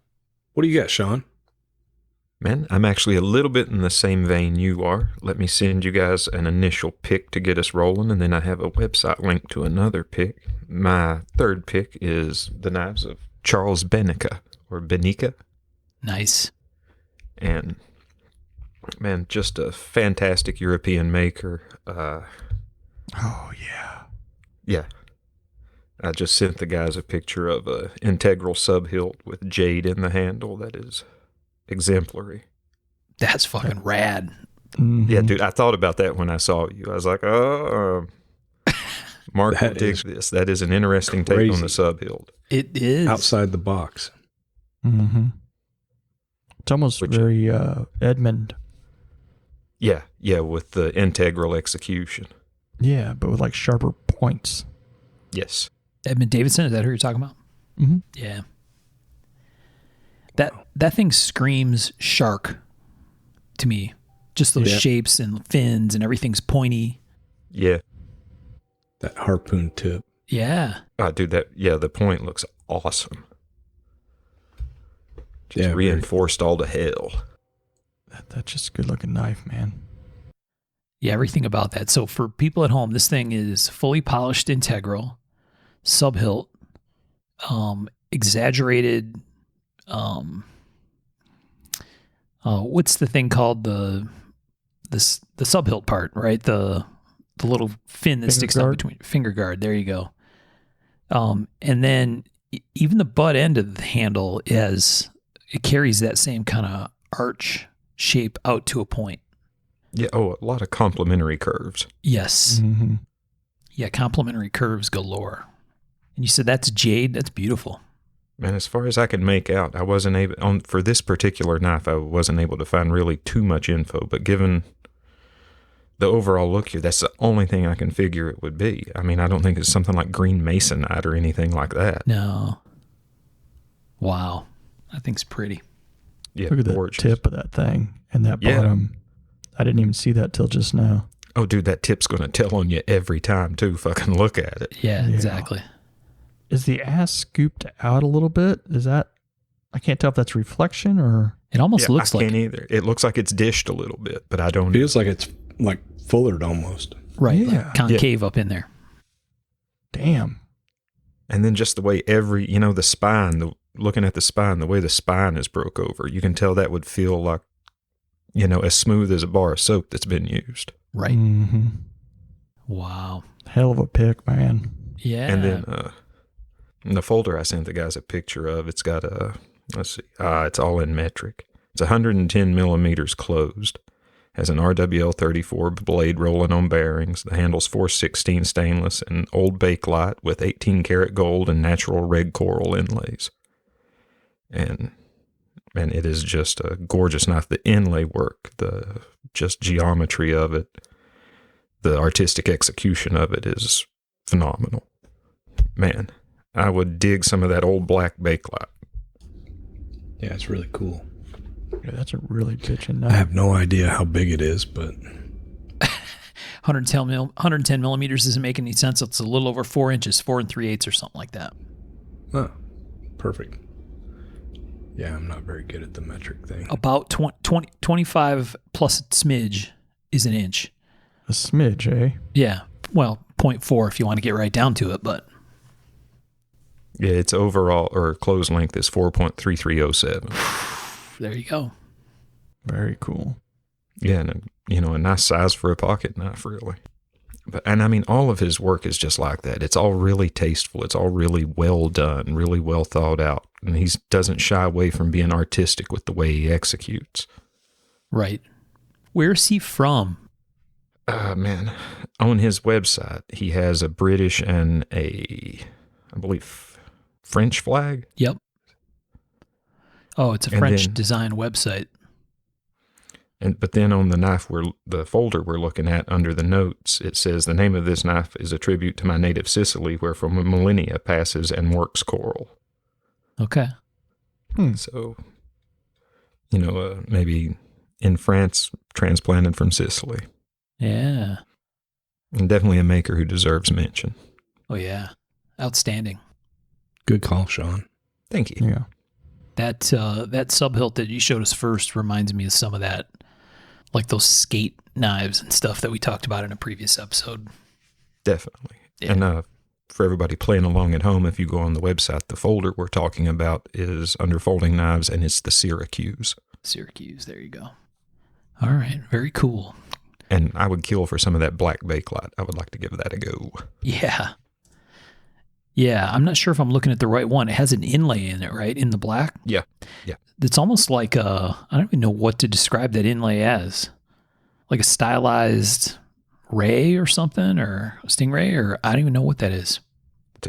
Man, it reminds me of planets. It has a little bit of a sci-fi Oh, yeah. with Okay. how it's laid out. But that's my own perspective on it. No, I could see that. We got to do, I think we've talked lots of times. Oh, that's a different one than I first saw when it came up, so I apologize.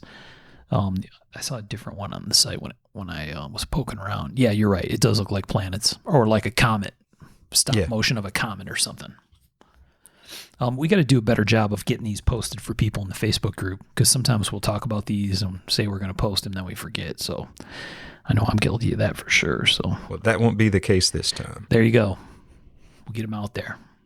What about you, Michael? What's your third pick from the list here? We're going down to Brazil for this one. Ooh. We've had a lot of talk of forged knives and, integrals and stuff like that. So I wanted to bring it back to the OG of the keyhole, and that's Rodrigo Safredo. And this is the guy that started making the keyhole integrals, and it kind of took off from there. And I don't know if you guys remember when those came out and just having your mind blown by that thing. So he was the first person to do a keyhole handle? He wasn't the first to do an integral, but the first to do that keyhole. When was that, Michael? Was that like in the 90s? Probably. I don't know. Maybe not. Maybe a little bit earlier, because I remember seeing it and being like, holy shit. Yeah, I do too. And I was just like, mind blown. Yeah, and you see a lot more of that these days, and it's kind of almost, I don't know.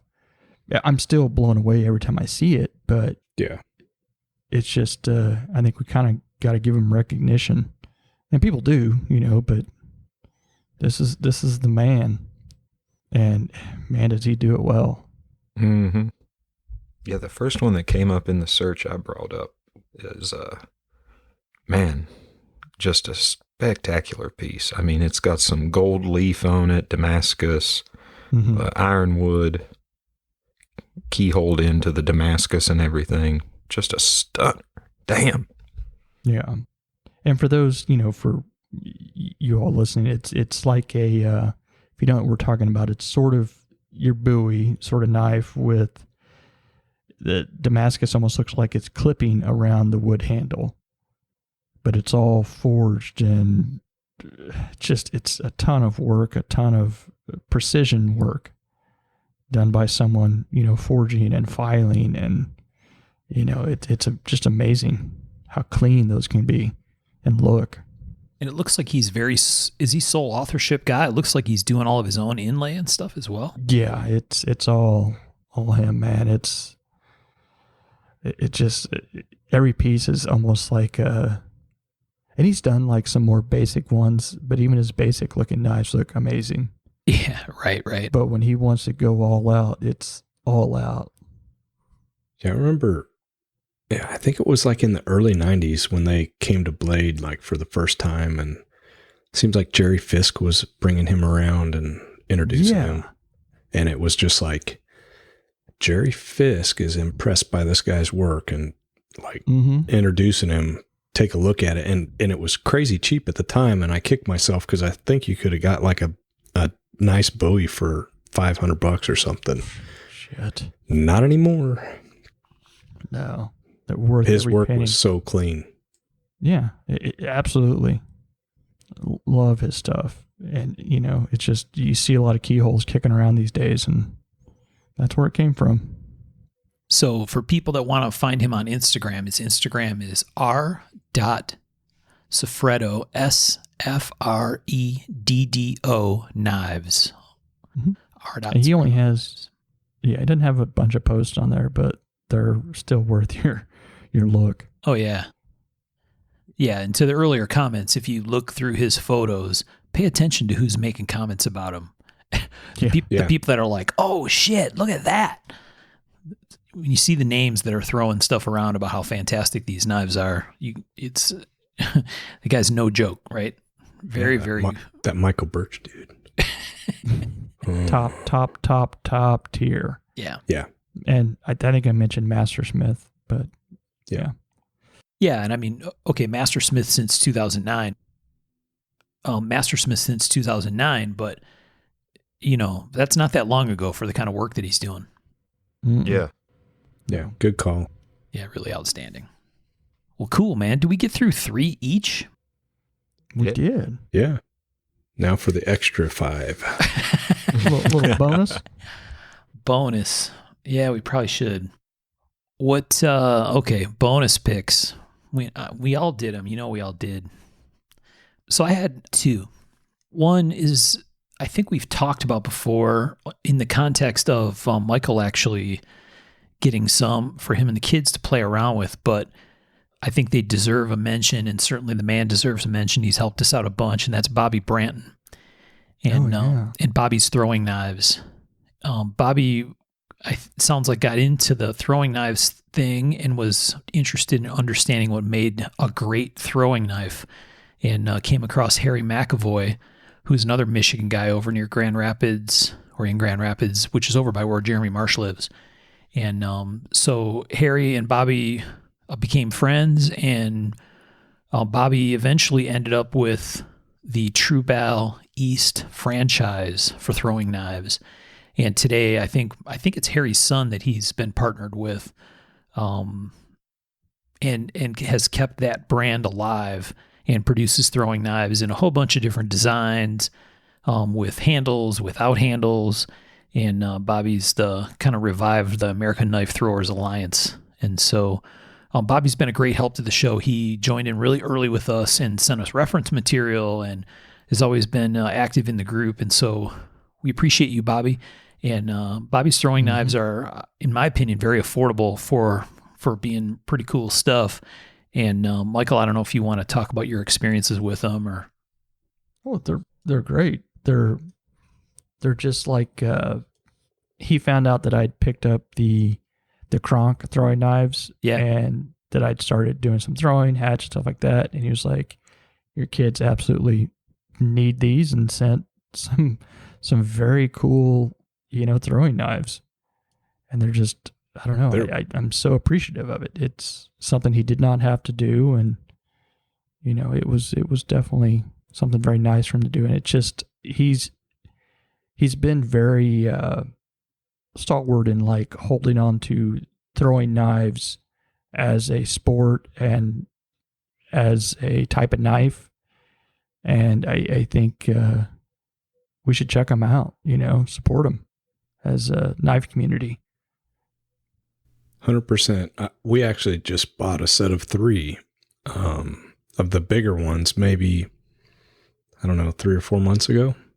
Mm-hmm. Nice. And they're awesome. They throw great. I need to build a target. Keep talking about that, but they stick in trees pretty good. No, he knows what's up, and he even did, what was the movie with Salma Hayek and Penelope Cruz? Yeah. He did all the... he was on set. Helping them out with, because they were doing a bunch of knife throwing stuff, and just a very old school dude doing cool stuff. And I got to appreciate that. Yeah. And if for anybody who's ever had a chance to talk with Bobby, his heart is deeply in this thing, right? He's all about it. He loves talking history. He, like I said, he's always been really helpful with us with the show, and his throwing knife stuff is super, super cool. So that seems to have been catching on. And I don't know if that's because of TV stuff, or, the kind of growth of the whole axe throwing as a social thing that kind of was growing real strong before the COVID thing happened, or what. But lots of people out there like throwing stuff, right? Throwing axes is really fun, or hatchets or whatever. Throwing knives is super fun, and a dedicated throwing knife is a whole animal of its own. Well, I just saw our local axe throwing has started doing a knife throwing. Oh, really? Thing. Yeah. Birch is going to show up with like a leather sheath with this custom Bobby Branton throwers. You got to have a triple stack of throwers, right? I still need to go to one of these axe throwing places. Oh, it's so fun. It seems like it would be a blast. I'm going to walk in like Desperado. More like machete, bitch. That's what I was thinking, Sean. Have the trench coat. Oh, crap. I forgot my clothes. Fun fact. Machete appears in some of the Spy Kids movies as Uncle Machete, and it's the same character. Really?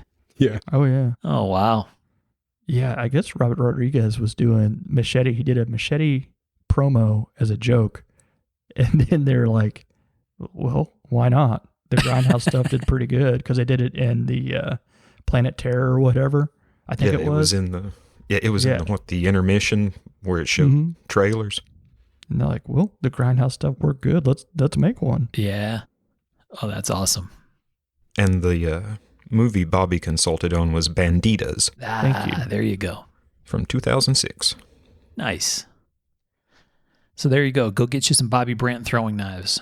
Mm-hmm. True OG stuff. Yeah, I mean, a lot of cool history on the True Bow Company and the knives produced, too. You Yeah. can definitely go down rabbit hole with that. For sure.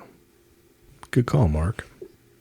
So if you go to Bobby's website, www.brantonknives.com, BRANTON knives.com, there's, like Sean said, there's a bunch of history there, a bunch of Bobby's background, his book for about knife throwing and tomahawk throwing, which is really cool, and then some links to the knives, and Bobby does demos, or certainly has done demos at Blade Show and all kinds of stuff before, so check him out.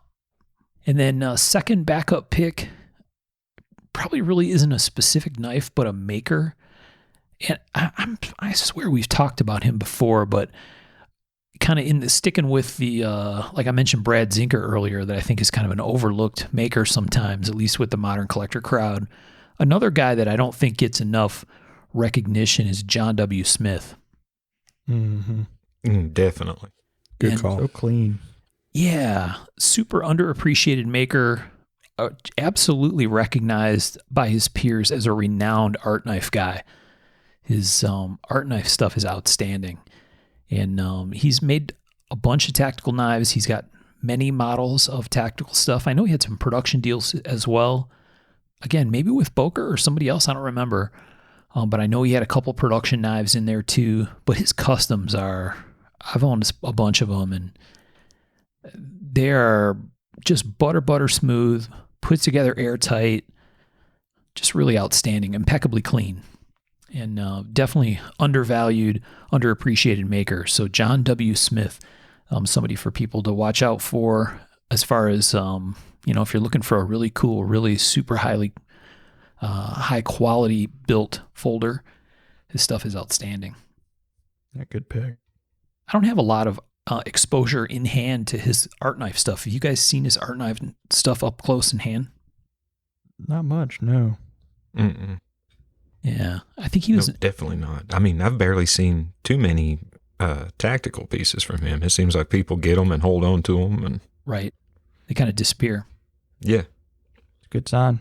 Yeah, Yeah. exactly, for good reason. I just sent a pic, a link to a pic, and if you click on it, it's not the knife that's shown on the link, but the backspacer on that knife is so cool. It's like spirally fluted. It's really pretty. Really cool Oh. detail. yeah. Is that an ivory backspacer? Yeah, looks like ivory. Oh, no, it says white linen micarta. Huh. It looks like ivory, right? Yeah. Solid approximation, and yeah, damn. Yeah, a little touch of art and what'd be considered, I guess, a tactical or Yeah. EDC knife. One of his air quotes tactical patterns, but with a bunch of art type decoration. Very cool. Cool details. Yeah, checkering that's done with, it looks like a milling machine. Yeah. Very cool. Yeah, outstanding stuff. But, AKI guy, so no joke. Serious art knife guy, Mhm. but also with some very cool tactical pieces. So even his plain stuff with carbon, with tie bolsters, they're just fantastic knives. So And if I'm not mistaken, it seems like they're pretty affordable. I mean, relatively speaking, for yes, how the market is these days. When a new dude can be like $2,000 for a knife, it seems like these are real, affordable. they're very affordable, and they're incredibly affordable on the secondary. That's what I was saying about kind of an underappreciated guy. I don't know if it's still true. It probably is, but for a while there, you could get his knives really, really affordable prices for a custom. I was looking at one and asked a friend about it, and he's like, "Oh, dude, those knives are fantastic." I'm like, "Okay." So I bought one. The first one I got in my hand, I'm like, "Holy shit, this thing is outstandingly good." Super, very, very tight hand rubs, super crispy. Like I said, just airtight knife all around. So good stuff. All right, Tom, what did you have for backup picks? So I got 2 knives for backup picks, just real quick. I've always been intrigued with the OSS lapel daggers or thumb daggers or whatever they're called, whatever you want to call them. And I think the one I'm going to point out is Rexroth Knives. They make one, and I personally think it's one of the best ones. He does 2 different sizes. I'm going to send you a picture of or a link to the smaller size, and I've got one of each. I've got a thing for these, like I said. Of course you do. They're just so cool. I mean, the kind of going back in history, and if you look at these, and they're actually kind of hard to find anything on the web even. I've got some books and stuff of OSS stuff. But I think he does one of the coolest ones, and they're really clean, and they're actually really, really affordable. This is a smaller one I sent a link to. I actually like the bigger one a little better. It's about, I don't know, 1.5 inches bigger overall. But I've got one of each of these, and they're really cool. They're totally flat on the backside, but they've got a nice radius on the front, and then they're just sharp little chisel ground daggers, which very much is in the thought of the history of these. Yeah. Kind of moved the thumbprinty part from the dish to up on the handle. Right. Yeah, Which they makes work a great. ton of sense, actually. They feel great. So I would definitely recommend these. And a cool maker. I don't know if it's our, quote unquote upbringing from, going through neck knife type of whatever, but I got a thing for small little knives that are done properly. Yeah, for sure. And these are, like I said, I'd highly recommend these. So do they come with a sheath, Tom? Yeah, a little Kydex sheath. And I think when I got them, they were about $125 a piece. Oh, wow. In there. So, like I said, really, really reasonable. He doesn't make them all the time, but when he makes them, they just disappear. Does the sheath latch into the bottom edge of that little thumb hole? Yeah. Okay. Yep. Slick, man. For sure does. How big are they? They're not very big based on those lanyards hanging. Yeah, the one that I sent a picture of is probably, I'm going to guess, under 3 inches, right around 3 inches. And then the other one's around 4 or 4.5. Okay. But they're so thin. I mean, if you wear them as a neck knife, they're super light. They disappear. I mean, you can put them in a pocket or wherever. And I mean, when you think thumb dagger, this is what I think. Yeah. Yeah, same. So for people not are familiar, REXROAT knives.com. Yeah. So the OSS thumb dagger, this is like a super, super stashed away piece by design, right? Yeah. Yeah, they would sew them to like the inside of a lapel on a jacket. Right. Or something like that. And traditionally they came with little bitty thin sheaths, and they were made to sew onto something. Yep. Made to be stitched into clothing. Yeah. Actually, a few sheaths from World War II were like that. Like the original FS dagger sheaths had stitched down points on them. Yeah. So yeah, pretty cool. I mean, that's kind of spycraft 101 type stuff. And that's, I think, what kind of Definitely. Gets the imagination going with these. Yeah. Anytime you're sewing a knife into your clothing, it's just awesome, right? yeah, you can't help but hear the 007 music in the background. Do do do do. Yeah. All So right. that's my first backup. The second backup isn't really a knife. What? It is, but it isn't. So, once again, this is one of the South Asian knives, and it's called an Ankusa, and basically it's an elephant goad. Oh, boy. What? So when I was in Thailand, I brought knives back from Thailand that were designed for whacking elephants in the top of the head. Okay. That's kind of how they control them. I guess they got really thick skin, and then they use these sticks and the knives, and that's how they get the elephant's attention when you're riding on it. And it's basically, this is an elephant goad. I'm going to send you guys a picture real quick. And this is actually in a museum in Boston. And this is maybe one of the coolest things I've ever seen. This was in another book that I got. And when you see it, the detail is mind blowing. Like, I don't understand how this was made. Yeah, it sure as hell is. It's totally pierced. Everything on it's pierced, carved. This is like an elephant goad for a king. Good luck explaining this one. Yeah. Yeah. I mean, it's basically this huge D-guard dagger thing. It's got a handle that's probably 2 feet D-guard. And then it's got probably a 5 or 6 inch section that's totally carved like dragons and lions and stuff. I don't know. Stylized with a blade that comes out the top like a spear. And then it's got a crazy curved blade that goes down. Like it almost goes in a half circle. And there's like not a hook shape thing. Yeah, there's not a single part of this that isn't carved and pierced. Like, I don't even understand how this was made. Like, I love the way that curvy blade is coming out of the lion's mouth. I know Yes. everything about this is just mind blowing, right? Yeah. It's almost like visual overload. Is this picture from a museum, you said, Tom? Yeah. So it's in Boston.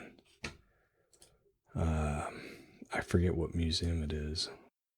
I love how our first thought is, oh, yeah, Rachel can get us in to see that maybe. That'd be really cool. You know, you were thinking it.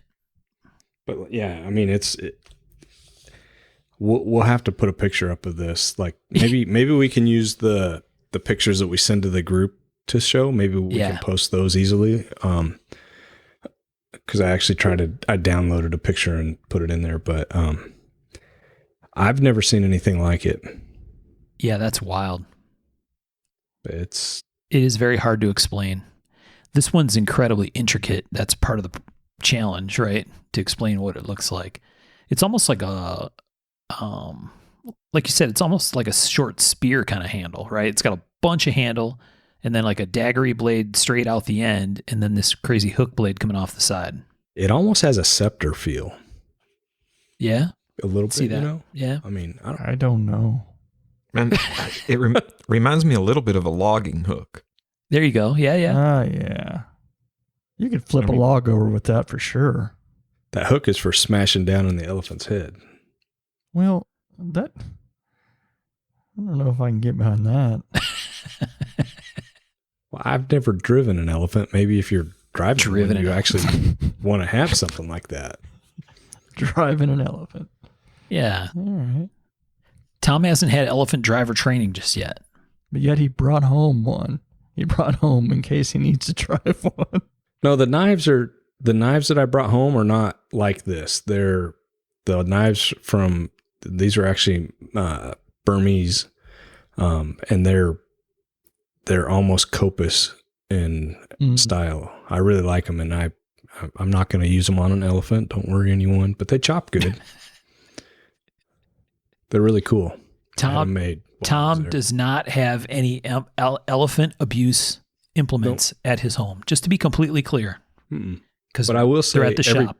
Everybody in Thailand that I saw driving, whatever elephants, they had a goad thing that they could whack them in the head with. Apparently, you got to get their attention. Wow. And it's historical, apparently.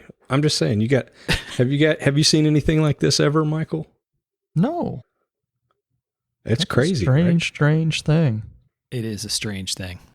All right. We're going to have to call in our expert on this item as well. Yeah. No, that's my backup. Very, very crazy piece. Yeah. Like you said, Sean, there's like, you know, so we've talked about our friend David Ricardo multiple times on the show, right? Engraving artist. And one of the things that David prides himself on and loves is hiding faces in patterns, right? So the dude like stashes faces everywhere. And he ends up trying to do them so that you can see them upside down or right side up and the face is different. You know what I mean? That kind of stuff. Right. So he's like totally about like demon faces, laughing faces, gnashing teeth faces. And this thing's the same way, right? If you sit and stare at this thing, it's like, dude, there are 1,000 faces buried in this thing. It looks like if you held it the wrong way, you can open up another dimension. Yes. Right. Something's going to click. Something's going to move. Some golden child stuff's going to happen. Yes. Yeah, and we're saying dogs or lions or whatever. Those look straight up like monsters almost. It's like alien predator type monster stuff. I'm not convinced that the handle isn't telling a story. Yes. Oh, absolutely. Yeah, probably. You think it's driving instructions for elephants? Come on now. Like the bottom section looks like people going around, right? There's people dancing around. Yeah. So maybe to your point, Sean, maybe if you hold it the other direction from the picture where the dagger is pointing downward, maybe there's like an underworld thing going on. Yeah. I mean, dude, there's a lot going on there. That's one I'd like to see with my hands and not just my Sean's eyes. like, No kidding, right? Yeah. Should we be looking at this? Tom may have opened the portal just by showing it. Yeah. Well, I saw that and I was pretty blown away. Yeah. It's a good reason. Wild piece. Mm-hmm. That's all I got. Okay. Well, shit, man. That's hard to follow. Yeah. We definitely have to share this picture because no one's going to get it. And then they see the picture and they'll be like, what the hell is that? It's an elephant goat. Right. And the thing is, obviously, you never knew about it and you never knew you needed it until you see the picture. right. As soon as you see the picture, you need it. Well, You could fight with it. absolutely. you You could. could fight the shit out of somebody with it. Dude. Well, it's got like a 4-handed handle at least. I mean, unless they're bigger than an elephant. Yeah. That is a crazy, crazy object. Feels like something that, like in one of the Monster Hunter books, like they used wrongly. And now they have to go kill an elder god or something. Yeah. Yeah. That's what Michael's afraid of. He's afraid this whole conversation's bringing on something bad. Yeah. He's listened to this podcast story or watched this movie before. All right, Sean, what do you got? All that. All right, let's see where to start. Okay, let me get some pictures. Before you start, any of your backup picks happen to have like a secret panel that flips open and releases poison or, gods of the underworld or anything like that? Okay, at least not these first two. Kind of disappointed, Sean. I'll be honest. He's going to make it on the fly. Yeah, I could find something. But, okay, my first backup pick is the knives that were made in collaboration with Scott Richter and Romus. Man, I think it's Bonaitis or Bonaitis. Yeah, okay. Let me give you a spelling here. Okay, it's Banaitis. Bonaitis. That's pretty crazy. And then I'm going to send you guys some pics here of the knives they did together. Okay, wow. pics are through. These two guys worked together in Boston around the mid-'90s. They actually shared shop space with J.D. Smith, who's a noted master smith. And they were sharing shop space in a distillery there in Boston. And Richter and Romus started working together on these folding knives that are just stunners, very artsy. They strike me as kind of biomech. Yeah. Mm-hmm. Definitely got a biomech, a futuristic sci-fi feel to them. And I couldn't find a picture of my favorite that they did. And it was, it looked like it came out and worked almost like scissors with these two blades to act like a neck catch. Like if it was big enough, you would be able to catch somebody around the neck with it and drag them around. Whoa. But it was a folding knife. Oh, wow. And I cannot find a picture of it. I've got a picture in one of my knives annuals, but it's black and white. Were they sort of like Jensen-esque? Do you know who I'm talking about? Yeah. Actually, he was one of my backup picks, John Lewis Jensen. Yeah, okay. Same sort of idea, I guess, as far as like style, it seems to me. Yes, man, there's some Biomech stuff there. Really fearless use of color. Mm-hmm. And a lot of intricacies. A lot of small details. Very nice. Yeah, I mean, the guy's just, really working on a different level creatively from what everybody else was doing at the time, really. Little snapshots out of time. As far as I can tell, both Richter and Romus are both making primarily rings now. Huh. Yeah, I've never heard of these two at all. Scott Richter, I guess his most recent knife project was a knife he did for Blade Runner 2049. Really? Oh. Yeah, I'm sending you guys a picture of that right now. Like that Amsler that was in there? I mean, it's still very much aesthetically in the vein that they were working from, but much more dialed back. Yeah, yeah. I mean, it actually looks like a really usable, carryable piece, not, just like an art piece that's made to go in a case and to look at and ooh and ah over. But this is a pretty straightforward, minimalistic, yet artistically pleasing folding dagger, basically. Yeah. Are those Really cool. ball and mill grinds? Is that what I'm looking at there? That's what it looks like. Yeah. Les did some of those. Uh-huh. And they turned out really good and a lot better than I thought they would work. Yeah. Oh, man, I You're guess saying the blade grind itself, Yeah. run a ball in there and Yeah. take it down. Okay. Yeah, that's what the fuller looks like, right? I mean, the plunge looks like a ball in. Yeah, Yeah. it looks like the dwell point for the end of your ball cut. Right. Interesting. Yeah, pierced, bladed, folding daggers is what we're talking about, but in a very, very unique style. Yeah, and I mean, they did a lot of stuff in that style. Not just daggery stuff. It's Okay. just some really out there stuff like I mentioned. Very cool. And then let's see, I've got quite a few here. I'm going to keep it to 2, though, for the sake of brevity. I guess my second pick will be the knives of Stephen J. Rapp. And that last name is spelled R-A-P-P for those who want to search. And I recommend you do. 100%. Yeah, my first exposure to him was with his reproductions of the classic California pieces. And those are always extraordinary, always exquisite, always completely historically accurate. And then you branch off from there to see all the other stuff he's done. And it's all just textbook perfect. It's another one of those just super clean, like mind-blowingly clean. Yeah.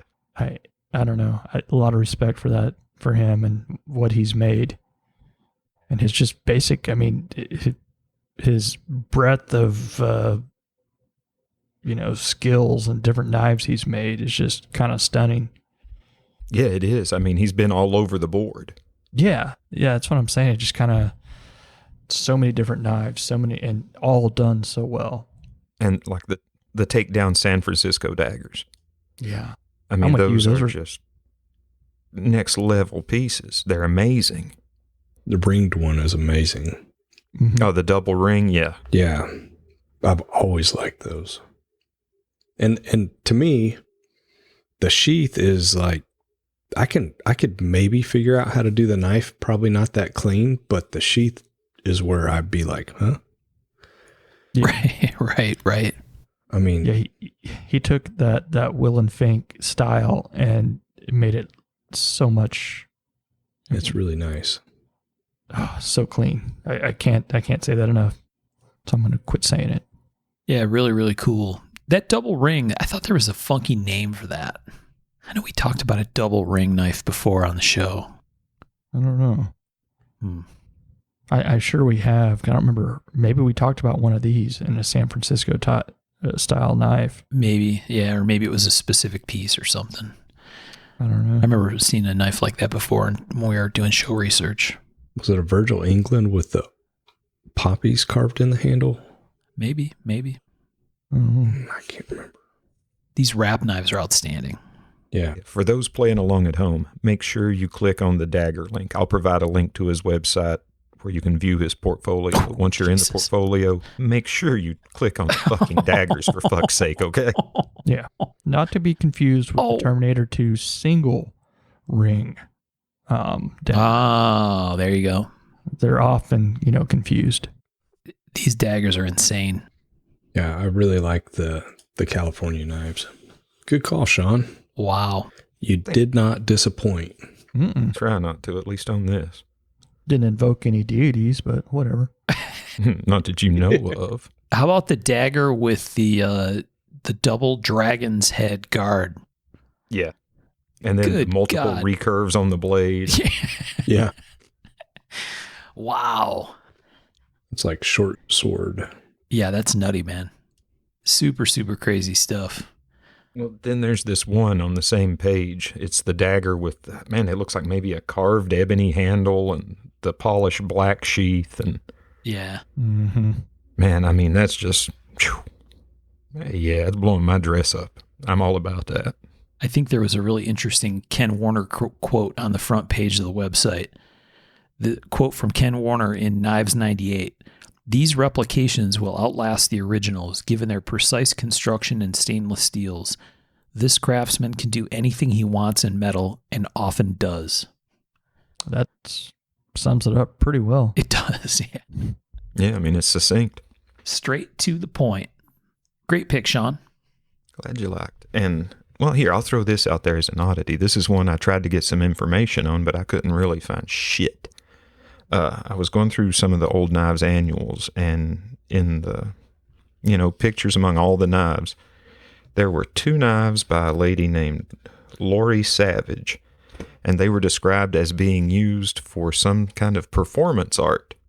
The one was a really odd little, like, miniature double-bitted axe with a ringed handle you could hold with 3 fingers. Really? Yeah, just really odd, but kind of cool. And Huh. I couldn't find any other info on it. I was like, what is this performance art that uses these little axes? I must see it. Right. Yeah. Please show me the performance. Yes. Wow. So if anybody has any info on that, throw it back at us, because I can't really find shit. I went looking. I found maybe some contact info where she is teaching at an art school. Oh, really? But other than that, nothing. Don't let us down, Bird. just throwing it out there. What's her name again? Lori Savage. Lori Savage. Laurie Savage. Why is that sounds almost familiar for some reason. And what book was it in? So It was in one of the Knives annuals, and I can't remember what year it was. And I don't have it in here with me, so I can't start rummaging. I don't have my stack of research. Research assignment for our listeners. Yeah, understanding that performance art thing would be interesting. Yeah, now I'll snap at least a couple pictures from the book and put them up in the Facebook group so everybody can see what I'm talking about, because I couldn't find pictures. Yeah. Like I said, I mean, it was maybe a little snapshot in her life where this is what she did for a little bit, and Yeah. that was that, and that's all we'll get. But it was interesting. I mean, it was different. Michael, you got a backup pick. You're the last one. This is the last knife we're going to talk about. I do. And once again, it's more of a person than it is a certain knife, and that's Ray Appleton. He's far from unknown, but I just have to ensure that people do know what he's done and the stuff that's out there. He's one of those guys that's like also top tier art knife guys from way back. And it's not just that I like that it wasn't just about throwing all the materials like we kind of see nowadays. It's like, how many things can you throw at it to become, the sum of all its parts? It was like he had usually a very elaborate, pivot, and then he let the monochromatic look and the style and the flow and the design kind of speak for itself. And that's what I enjoy about kind of his knives. And they're very different than what you see out there.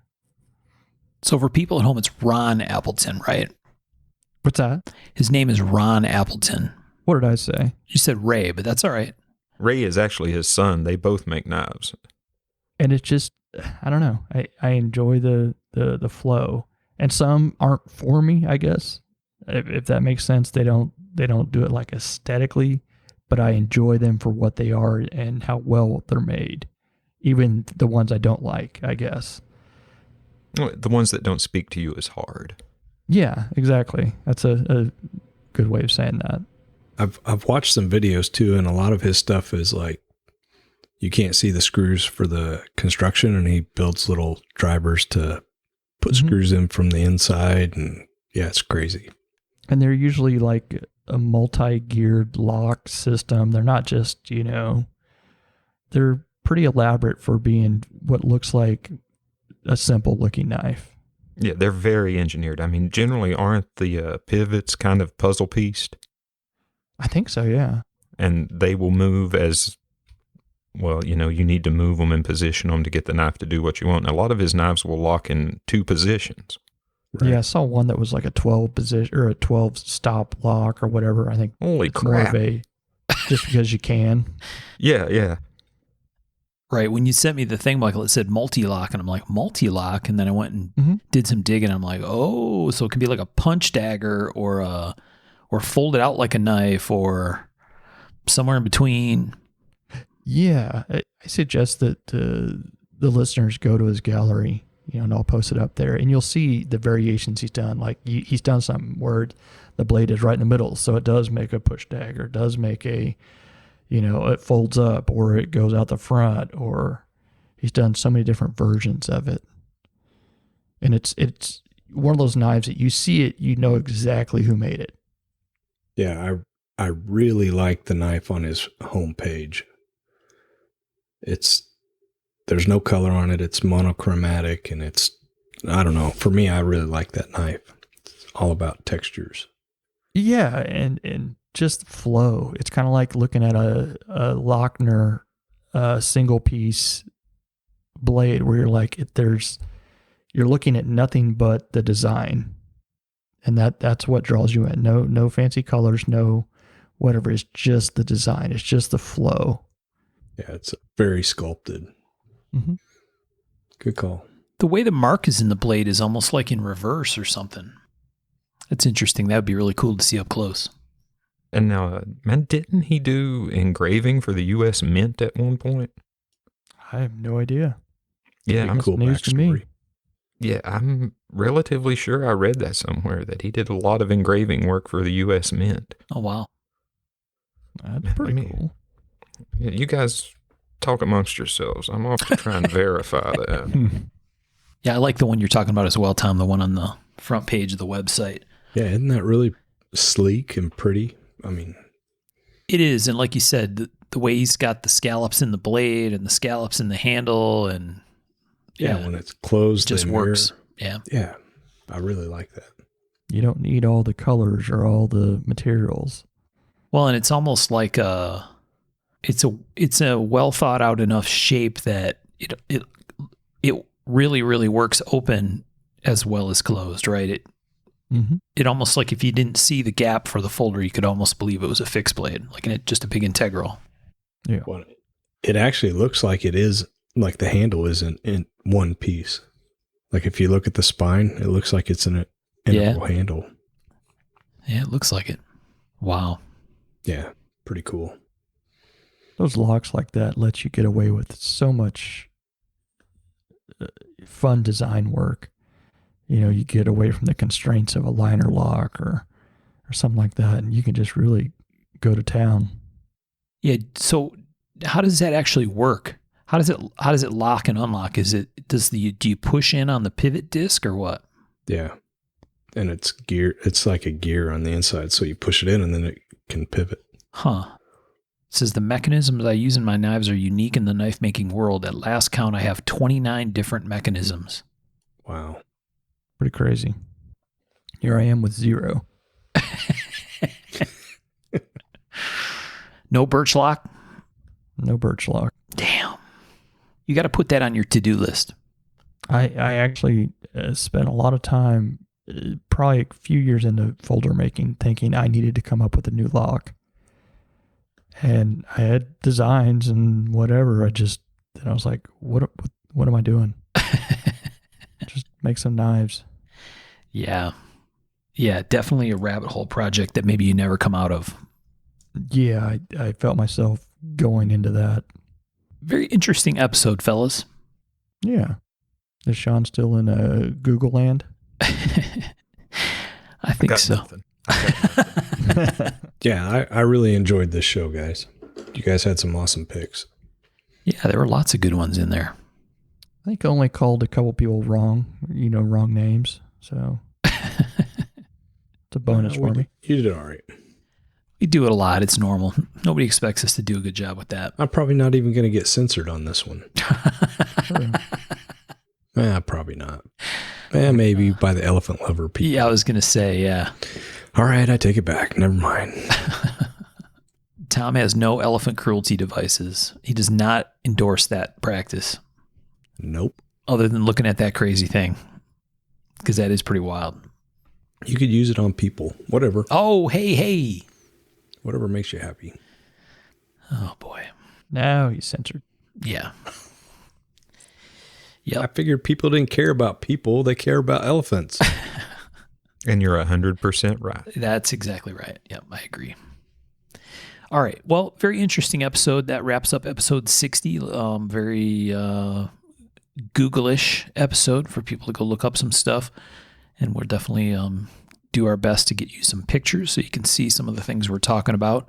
Yeah, you don't have to Google it. Just join our Facebook page. We'll try to do better on this one.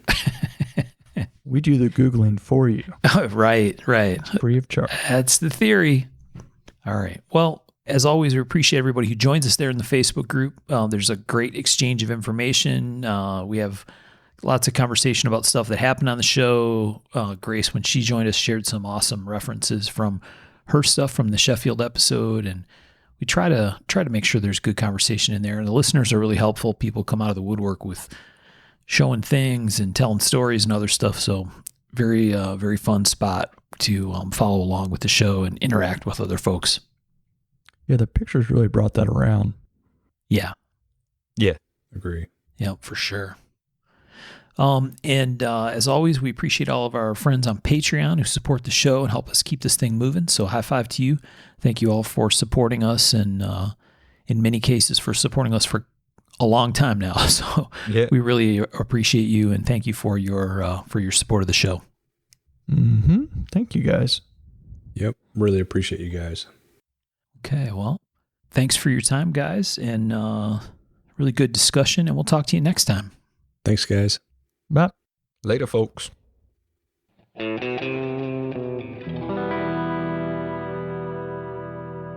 To learn more about our makers, you can find Tom Crine on the web at crineknives.net, in his Facebook group, Crine Knives, or in his Instagram account, at Crine Knives. For Michael Birch, check birchtreeblades.com, Facebook group Birch Tree Blade Works, or Michael's Instagram at birchtreeblades.